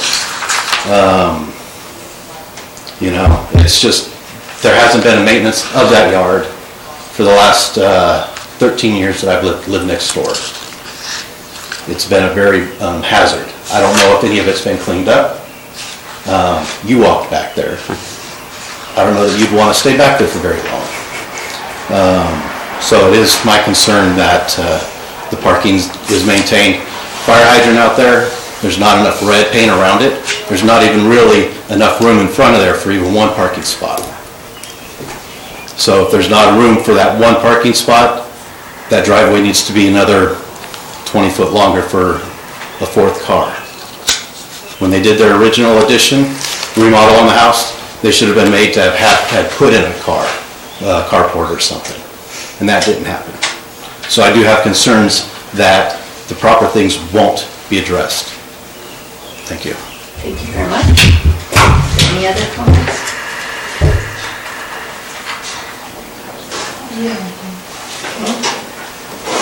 Do you want to call the applicants back up, please? Wait, do we have any more comments? Let's go on public comments first. I just asked. Oh, that's it? Yeah. Okay. Nothing else. On the parking issue, we have parked there. We have a truck, we have a smaller car, they've been parked there, so that's simply inaccurate. I'd just like to, we actually put in the driveway. There was no driveway, and we put it in, and we made sure we measured our truck and we measured our car to make sure that we can bring a vehicle in there, which we can. And our city manager actually measured it, and I think there was a condition here that the driveway be at least 8 feet 3 inches wide. So I think that should not be a concern. And our neighbor keeps talking about us having added, putting on an addition. We have never put on an addition. We have completely restored the house. We put a foundation under the house at great expense. There is a dirt pile, which is the dirt that came out from under the foundation, which we do intend to remove to create this longer driveway. He claims that we have not maintained the property. We have maintained the property. I don't know what he's talking about. He has issues with our tree. We have this beautiful bay tree that is extremely old, very large. When they bought their house, they were on notice that that tree was there. So if he has an issue with it, I'm sorry, but they knew it was there. So I don't know what else he said. He doesn't think we maintain our yard. I mean, there are trees there. We love our yard. It's very natural. Okay. And I do have a question about condition number 3, which is that we must provide proof that we be allowed to tie into the lateral sewer. We have talked with our backyard neighbor, because this is where the property, where the secondary unit, they have no problem with it. They've been quite supportive.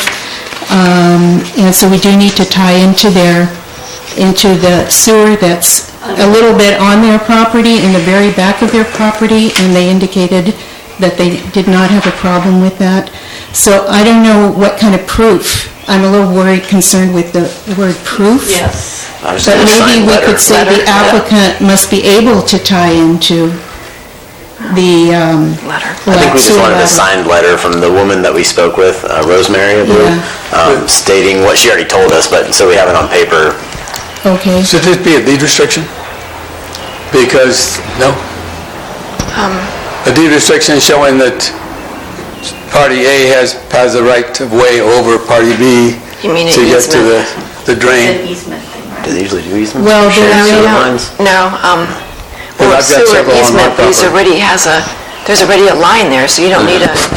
Isn't that more of a prescription easement? That thing's probably been there 100 years. Yeah, it's more... I mean, that's, I mean, if you're not, I mean, they obviously need the permission to, if they are going to install on those people's property to cross over and install, that would require an easement, but if they're just connecting on their own property...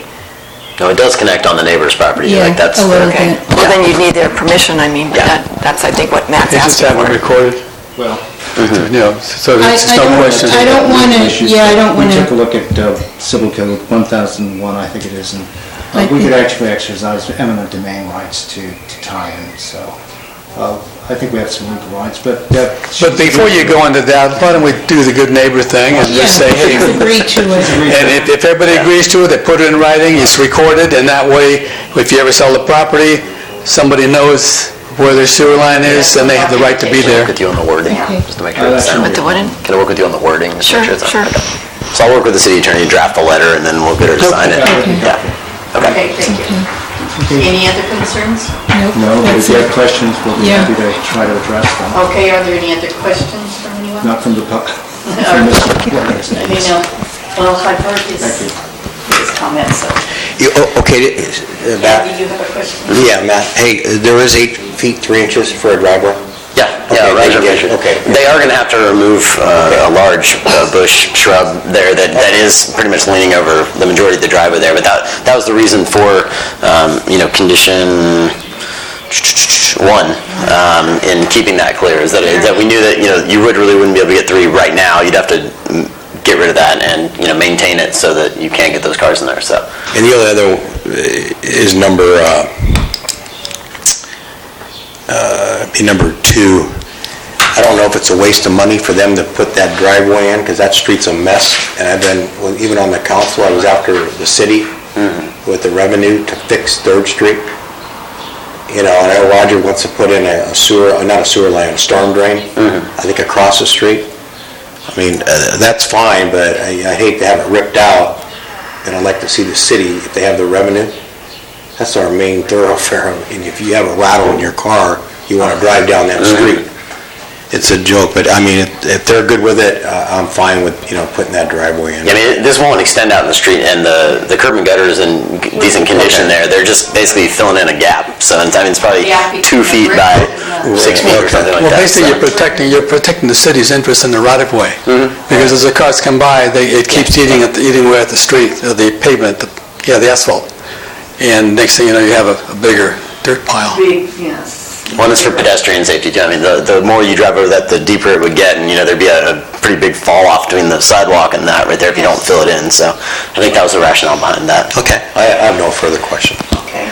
And in terms of enforcement on these conditions, I mean, I am in charge of code enforcement basically here at the city, and the residents are eyes and ears. So when the planning commission puts these conditions on a permit and they issue it, it's up to the citizens and us to make sure people are abiding by those. So if you want to stay vigilant on this and inform city staff that they're not doing that, abiding by the conditions on there, do that, and we'll come out and make sure that they stick to it. I mean, this is legally binding once they issue it. So you have that right, and we'll enforce exactly what's on the books. So. Do you have any questions? Okay. Are there no further questions? So do we need a motion here? What would be the resolution number? It's 2, right? Randy has to. You've got 2. You have 2 you have to do here. 19. Okay. Oh, I guess it's one of the 3. Okay. There's only 3 of us, so somebody has to. I move that the commission adopt a resolution of the planning commission for the city of San Juan Bautista making a determination for a categorical exemption for a secondary dwelling unit permit, SDU 2017-71, for a secondary dwelling unit at 609 3rd Street, such as parcel number 002-100-005. I'll second. All those in favor say aye. Aye. Aye. Okay, the ayes have it. Okay, we have a second one here. I have one comment on the resolution. 1, 2, the 4th whereas, I want to remove that. And I'm not one who's going to say, well, they agreed to this thing, because at that point, it is not part of the part of the determination that bears the weight of the law behind it. So I want to take the 4 conditions and go to the bottom of the page there, where it says approves, etc., etc., subject to the following conditions, list 1, 2, 3, 4. Where are we at? The next page, the resolution. Resolution, does that come after pictures? No. You got your exemption? You got the exemption? Okay. That was 19. Okay. Now turn the page, that's 20. Just one page. This way? No, the other way. That's it. Right here. Is that correct? Yeah. All right. I want to take these four here Uh-huh. and put them down. Oh, you want to move them? Yeah. Because the conditions, if they're in your determination, then they're part of the law. Right, he's right. If they're above it, it's just, to me, it's just hearsay. Okay. Right about that. Okay. Got it. Yeah. So, subject to moving the conditions down as at the end of the page, subject to, following conditions 1, 2, 3, 4. I move that Resolution 2017-20 be approved. A resolution of the Planning Commission of the City of San Juan Bautista approving a secondary dwelling unit permit SDU 2017-71 for 609 3rd Street, APN 002-100-005, applicant Caravonk. And Urban Bakery, right? Oh, you want both? Okay, I just read what was on the list. Okay, and Urban? W. Feckley. Say again? W. Feckley, F-E-G-L-E-Y. You need a W in there, okay. Irwin, R-W-L-E. No, it's V, Irvin. Irvin. I-R-V-I-N. Irvin, okay. And his last name is? F-E-G-E-L-E-Y? No, F-E-G-L-E-Y. Oh, Irvin, okay. thank you. Exhibit. Okay, they can make the change when they make the other one. Second? I'll second. All those in favor say aye. Aye. There's no nays, so the motion carries. We're good. All right. All these pictures were materials that you were gonna, this was information for us? Okay. Well, not many pictures I got to pass. Just look to the next number, because we're Okay. at 6 now. Okay. Where are we? Yeah, that's a good question. Where are we? We're here, but we're not all there. Okay, mobile food vending regulation, is that it? Agenda items for next joint meeting with City of Hollister and San Benito County Planning Commissions. There's no staff report for this, because this is just sort of continuation of what we talked about previously when we recapped the previous joint planning commission meeting. And I just wanted to put this on here so you guys would have a forum to speak about, last time... You're supposed to come here, right? Yeah, exactly. This is the one that will be held here, and last time the planning commission was not exactly pleased with the topics they chose for their meeting that they hosted, so I wanted to make sure we started thinking about this early and putting together an agenda with topics that you wanted to talk about, so. What would you like to talk about? Well, I would like to talk about possible sewer usage with Hollister, since that sewer is a county entity, it's not the city of Hollister sewer. And because to expand our sewer, it's gonna cost more than to tie in with them. So that's one topic I would really like to talk about. Do you have anything else that you want to talk No, I about? think that's a good topic. That was brought up by our next planning commissioner to run that all the way down the backside and into that facility.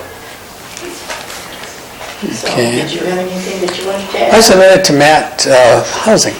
Housing, yes. Affordable housing would be. Affordable housing, but if we do it, I would strongly say we do it this way. I don't want to hear anybody tell me what the problems are. We know what the problems are. We know that, we've known it for years. I just want to have somebody get up there and propose workable solutions that we can work with. If we miss something, they could come up with an idea or a combination from the discussion and says, wait a minute, this would work in San Juan Bautista. But to spend a couple hours there people telling me the statistics of what's missing, we know that. I just want solutions. Thank you, that's a good point to bring up. I like that. Is there anything else that can other commissioners add to this list?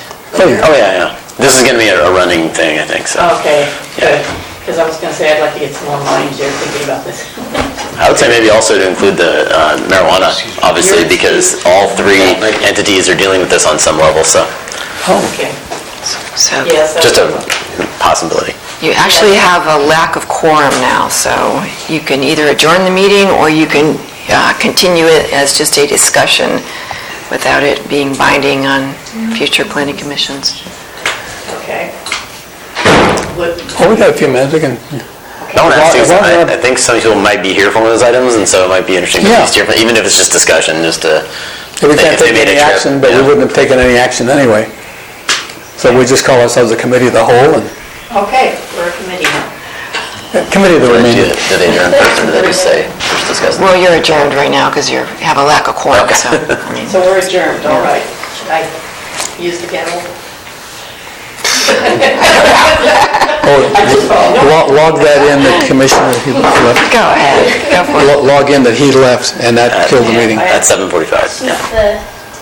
I'm taking them. She's the note taker. We're just helping her. So should we just move on to 6B? Let's Or do see. you want to hold off on that and just talk, because I think these other people are for C, so. Okay, well, okay, anything else you want to say about A for the meeting? No. Okay. Right now. Let's go to B. All right, so this I just took upon myself to put together based on a few recent permits you've issued.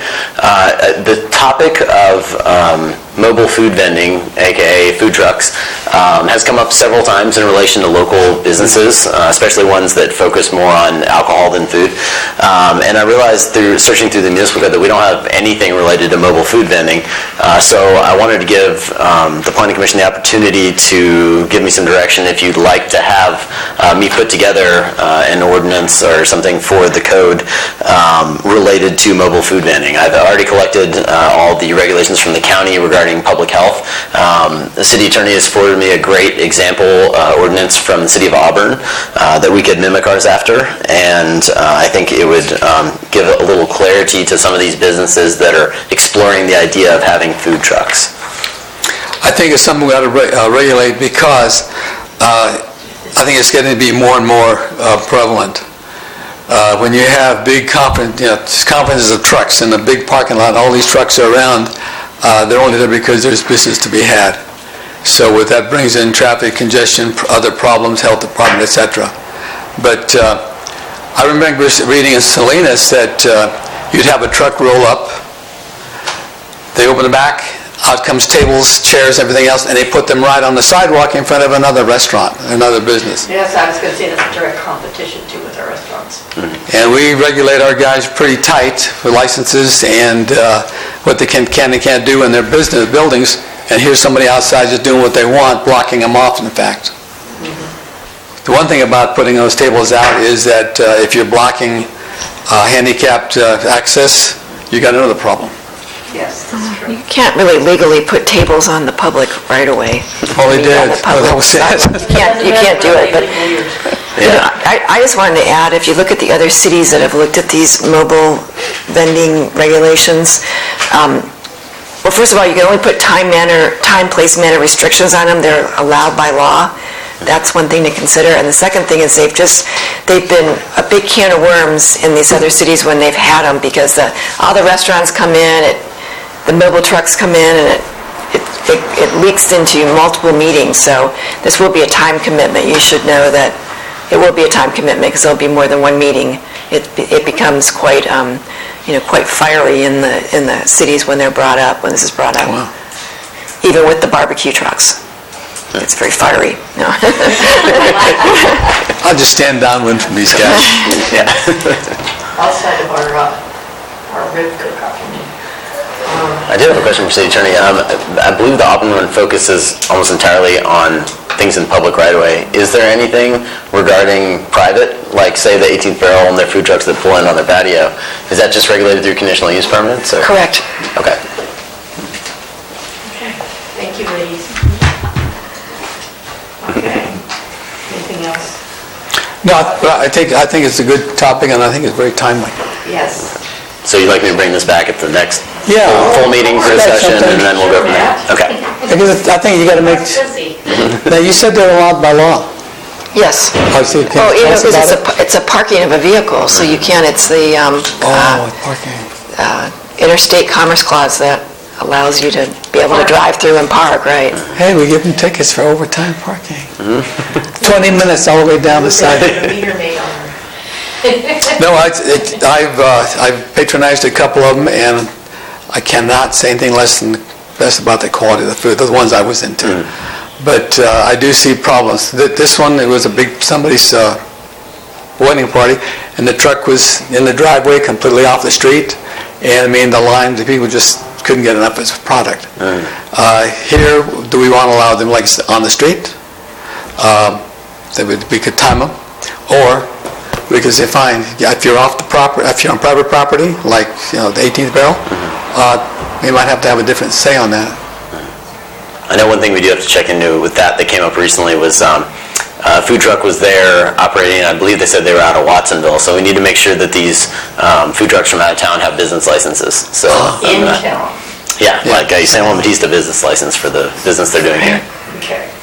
You know, I think when you start processing this, we need to send a letter to, if we had a Chamber of Commerce, but the San Juan Committee or somebody who represents the business people in this community and get their feedback. Like I said, you know, it's going to be controversial, so let's have the stakeholders get in there and give us their 2 cents. If they don't care, that's one thing, but it won't be because we didn't invite them to something that would have could have an adverse effect on their businesses. I mean, you got people complaining right now about the festivals being in front of their businesses.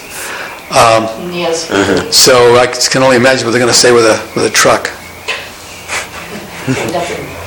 And get a copy of the Interstate Commerce Commission stuff, just to have that handy. You know, the organic laws or whatever you call them. Now, is this one too that you could have not allowed in the downtown historic district? Are you allowed to discriminate based on districts like that? I think you can if you have a time, place, manner, like a restriction on, right, okay, a reasonable reason to have it. Yeah. Place, yeah. Just wanted to make sure. Yeah, because like I say, we're regulating. We never said they couldn't do it. You have an issue here where there's streets being wide enough too, so that might be part of this discussion is where you could allow them based on the width of the street. I'm just worried about enforcement because a lot of this might just be happening on weekends and they're really not staffed around to. Well, we have to take that in consideration. Yeah. Yes. I mean, we can make all kinds of laws, but if there's nobody here to do anything about it. But at least we took a step in the right direction. Yes. You know, because if something goes down, he says, well, what did you do? What effort did you make to prevent this? And we passed this ordinance. Talk to the sheriff. Talk to the sheriff, yes. Okay, well, I think that was good. I think it's timely, and that's something we should be dealing with sooner or later. Sooner is better. Okay, next. Motor and Technology Center of Excellence. What is the next thing? Oh, 6C. Okay, I'm not on that. So this is it's the very next page. Proposed Motor and Technology Center of Excellence. This, I got wind of, I don't remember who mentioned it to me, and so I emailed over to the interim director of county planning, San Benito County Planning, and inquired about it, and it turned out that the packet was already in the mail with information regarding this. So, to you? Yeah. Nice. And first time we've had that. Maybe it's the new management there at the county, who knows? So we received a packet of information from the County of San Benito Resource Management Agency regarding the Motor and Technology Center of Excellence project that is being proposed just outside the city of San Juan Bautista, including one parcel in the city of San Juan Bautista. It's a project that would involve development of a 550-acre project site into a Formula One raceway with accommodating luxury features and home sites. We got this letter because the San Benito County Interagency Review Committee considered the proposal on June 15th, 2017, and provided the applicant with feedback on several potential areas of concern. The committee also directed the applicant to formally engage the City of San Juan Bautista and its special service districts to see if such a proposal would be welcomed by them. Just a quick analysis of the proposal here. A quick analysis reveals several issues including noise, availability of water, availability of sewer, and traffic. These issues would have to be analyzed as part of an environmental impact report for the project, which would most likely be the next step if this project were to move forward. And I think we should probably at this point, just because I wasn't given much to go on other than this, is if these people are associated with it, they can come up and give you a little presentation on what they're proposing. We suppose the commission would say, this is big. I know. Well, thank you for allowing us to come forward. I'm Stacy McAfee, this is William Yao. We also have our partner Travis Kirk with us. And so we actually began working with San Benito County over a year ago, had brought forward this proposal and started having some exchanges. I know that the county went through some personnel changes, and so we had to take a step back and meet with new personnel. So this is a large proposal. It is a multi-faceted proposal in that it is, the core of it is a Formula One racetrack, but we also have other parts of entertainment and events going on there. We've done a lot of market research. We've worked with Formula One. They know that they want to bring another racetrack into the United States. Currently, the only one that exists is in Austin, Texas. We actually had Tilke Engineering, which is a German-based company that has formulated all of the racetracks, or 90% of the racetracks, came out a little over a year ago and did a land analysis with us, as well as we've been involved with Tayabo Hellman, who was one of the originators of the Austin racetrack and the Mexico racetrack. So we were looking over the area. This is an ideal location. It's in close proximity to the Silicon Valley. We recognize that there are probably 4 areas that will be of concern, and really that's why we're starting with you, is that transportation is definitely an issue. We know that water sewage is also going to be an issue, and being from California and actually coming from the Central Valley myself, I know about environmental studies and having to look at endangered species. I kind of chuckled when I went through the report and saw the fancy name for the fairy shrimp, because I lived in the valley when they brought in UC Merced, and we dealt with fairy shrimp for about 8 to 9 years. I know that Travis has also worked on a large project in the valley and dealt with some other species that had to be mitigated. So really where we're at, we've had several investors that we've met with that are very interested in this, because it is a large-scale project. It's about $300 million, but their hesitancy is not with the cost, not with the project itself. It's because of the zoning and the permitting, and so that really is the first step that we're looking at. We need to see if there's any kind of hesitation with us moving forward with it, what that would be, and how can we resolve it. Well, you're going to widen 156 and 101 to 8 lanes. Which should already happen regardless of this project. It's in the county right now. That's what I would do. I think one of the points to remember too is, although we mentioned Formula One only happens one weekend out of the year. It's a Friday through Sunday event. So the other events are not nearly at that large scale as a Formula One. It would be an ongoing project. You know, our goal is, of course, to have the full venue, but we would do it in cycles and phases to bring it forward. Because it's already very difficult to get in and out of town, especially on weekends. I know I travel down to my church in the northern part of Carmel, and that's the same off-ramp as Pebble Beach, and it's often, and I know when they have the tours down there, they have to park people at CSUMB and then bus them into Pebble Beach.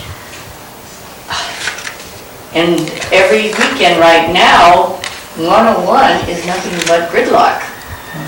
You know, and that is very concerning to me, because one of the reasons I like living here is I didn't have that. But now I'm feeling like I'm living in Southern California. And I know that's probably an issue all over California, but unless that is mitigated extensively, I am not going to be in favor of something like this.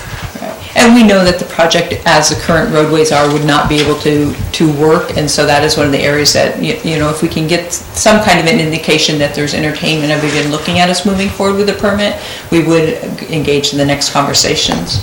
101 needs to be widened, as I said, it needs to be widened whether the project's here or not. You know, we live up in the San Jose area, and traffic is horrible there, so it was actually kind of pleasant driving down this way. Traffic wasn't nearly as bad as we thought it would be. And one of the things also, we're planning to work with Caltrain to facilitate the transportation to the site in and out, and then we're looking at other options. We have the example of Austin, where they have some difficulty at the beginning, but they end up coming up with some structure in place to facilitate people transportation in and out of the site.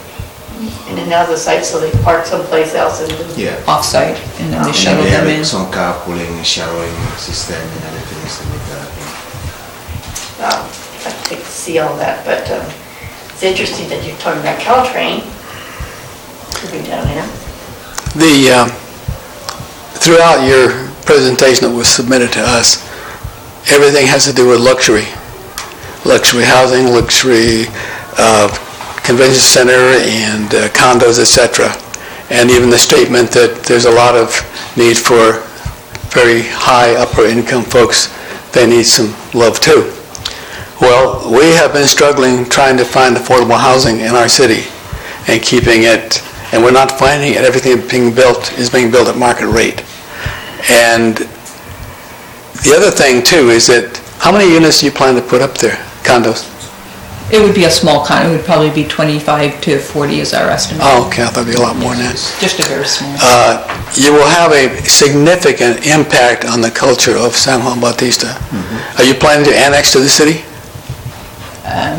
We had considered that. One of the things that we actually were looking at is, as we've modeled the other Formula One tracks around the world, is they actually try to incorporate into whatever city they go into to keep kind of that that feeling of whatever the city exudes, and so that it's not such a misfit, because I think there's that perception that Formula One is this large racetrack and creates a whole different environment, which it will change San Juan Bautista, we realize that, but the economic value that it could bring into the area would offset. And basically one of the things that we try to do as we work with Tilke is to ensure that we blend both the culture of the city with what the Formula One is bringing in. So in terms of architecture, we can actually blend into something looking at a church, for instance, or even in such like this. See, you've got a historical city. Yeah. I mean, we go back, way back, and the mission goes to 1797. Yeah, and that has to be incorporated of the idea of the venue, basically. Right, but our historical center, you heard all this thing tonight, it's very, very tight. All of a sudden we're going to have something that's going to come through and basically it's just going to wash over. We could lose our city. And I think that's one of the things we're going to be concerned with the Planning Commission, but I think the public is going to hit it, you've heard comments tonight just on individual buildings. But I think I truly believe you're doing an uphill battle in this particular city. Yep. And then one of the things we're looking at it is that we're now planning to come and wash off the culture that exists here. It's essential for us that we need to blend into what is already in place. So basically, how are we going to work with the county, with people living here, to bring them as part of the project? It's not just a project that comes in and step onto the people living here. We want the people of San Benito County to be involved. How do we ensure that the priority of the job, for instance, comes to the people of San Benito County? That's something that we're looking at here as well. I have serious concerns about that. This is Alex, only preliminary. Yeah, again, I'm sorry that the whole commission wasn't here, because there's 5 of us, and you have 5 different viewpoints, ways of looking at it, and I'm sorry that you didn't get the benefit of hearing all this. But I just have a real hard time trying to figure out how Formula One relates to the ruralness in the agricultural area.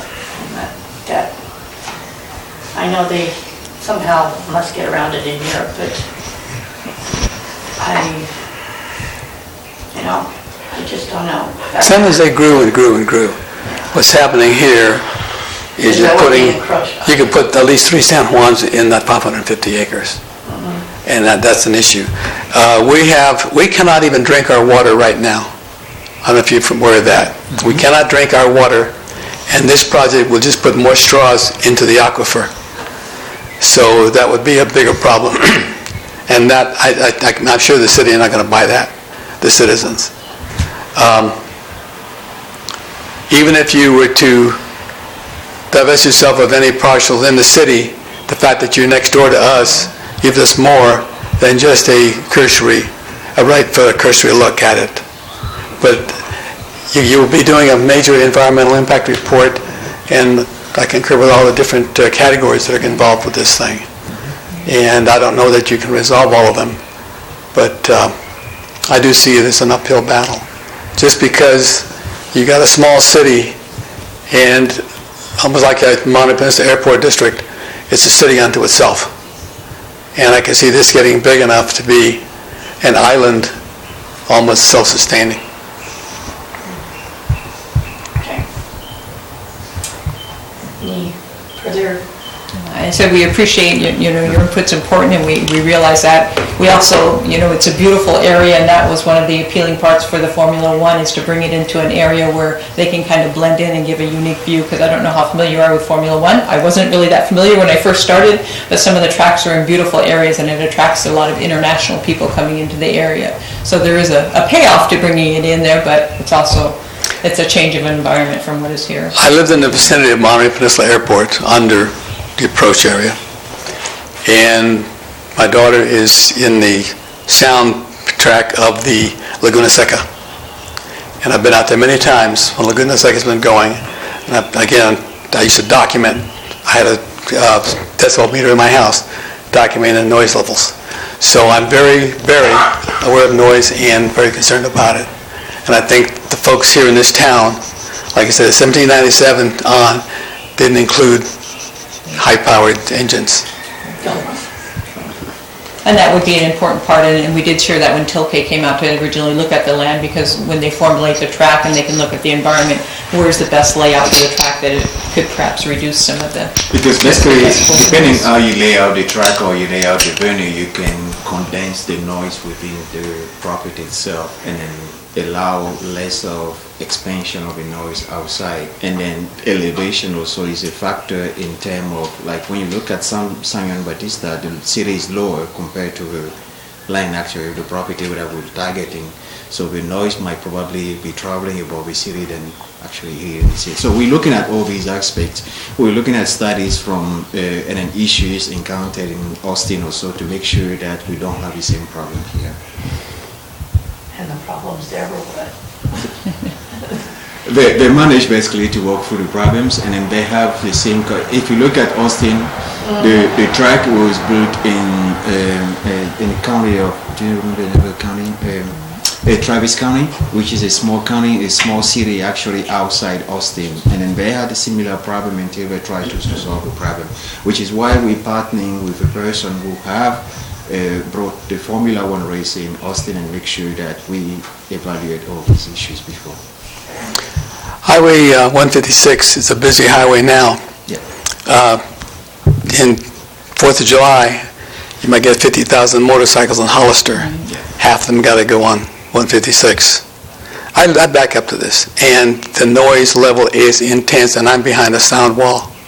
And all of your people are going to come out there in their exotic vehicles to watch the Formula Ones. And I expect the noise will be deafening just on the highway.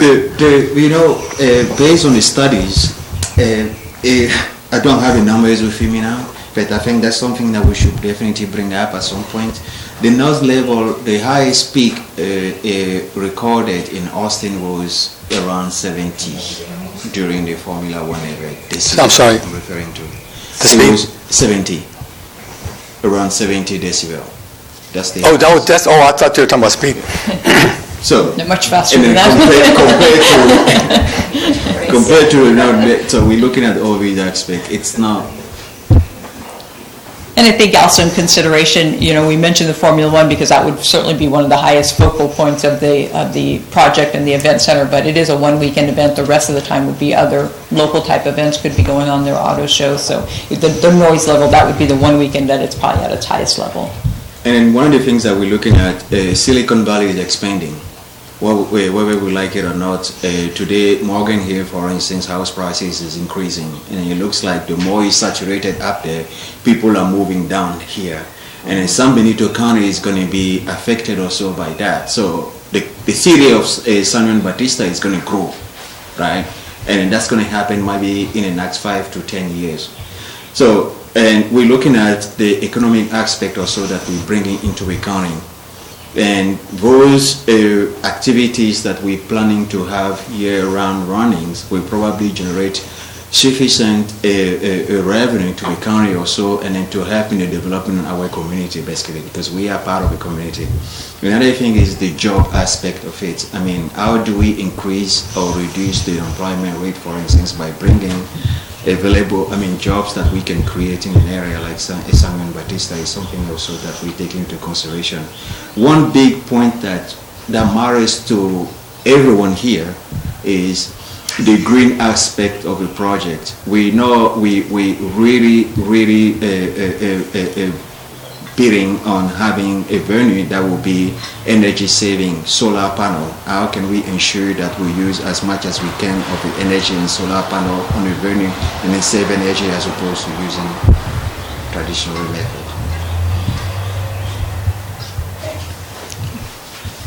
Okay, I'm good.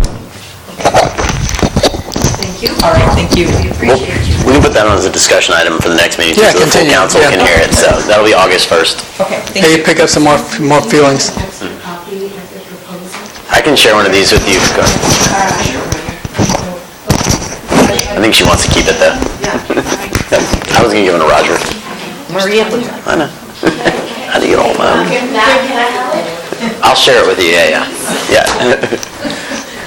Do you have another one? Oh, is the last one? Okay. You can also, if you send this to me electronically, I can put it on our website too, so then everybody can access it from, Is that working or do you have your email? city planning. I'll talk to you afterwards.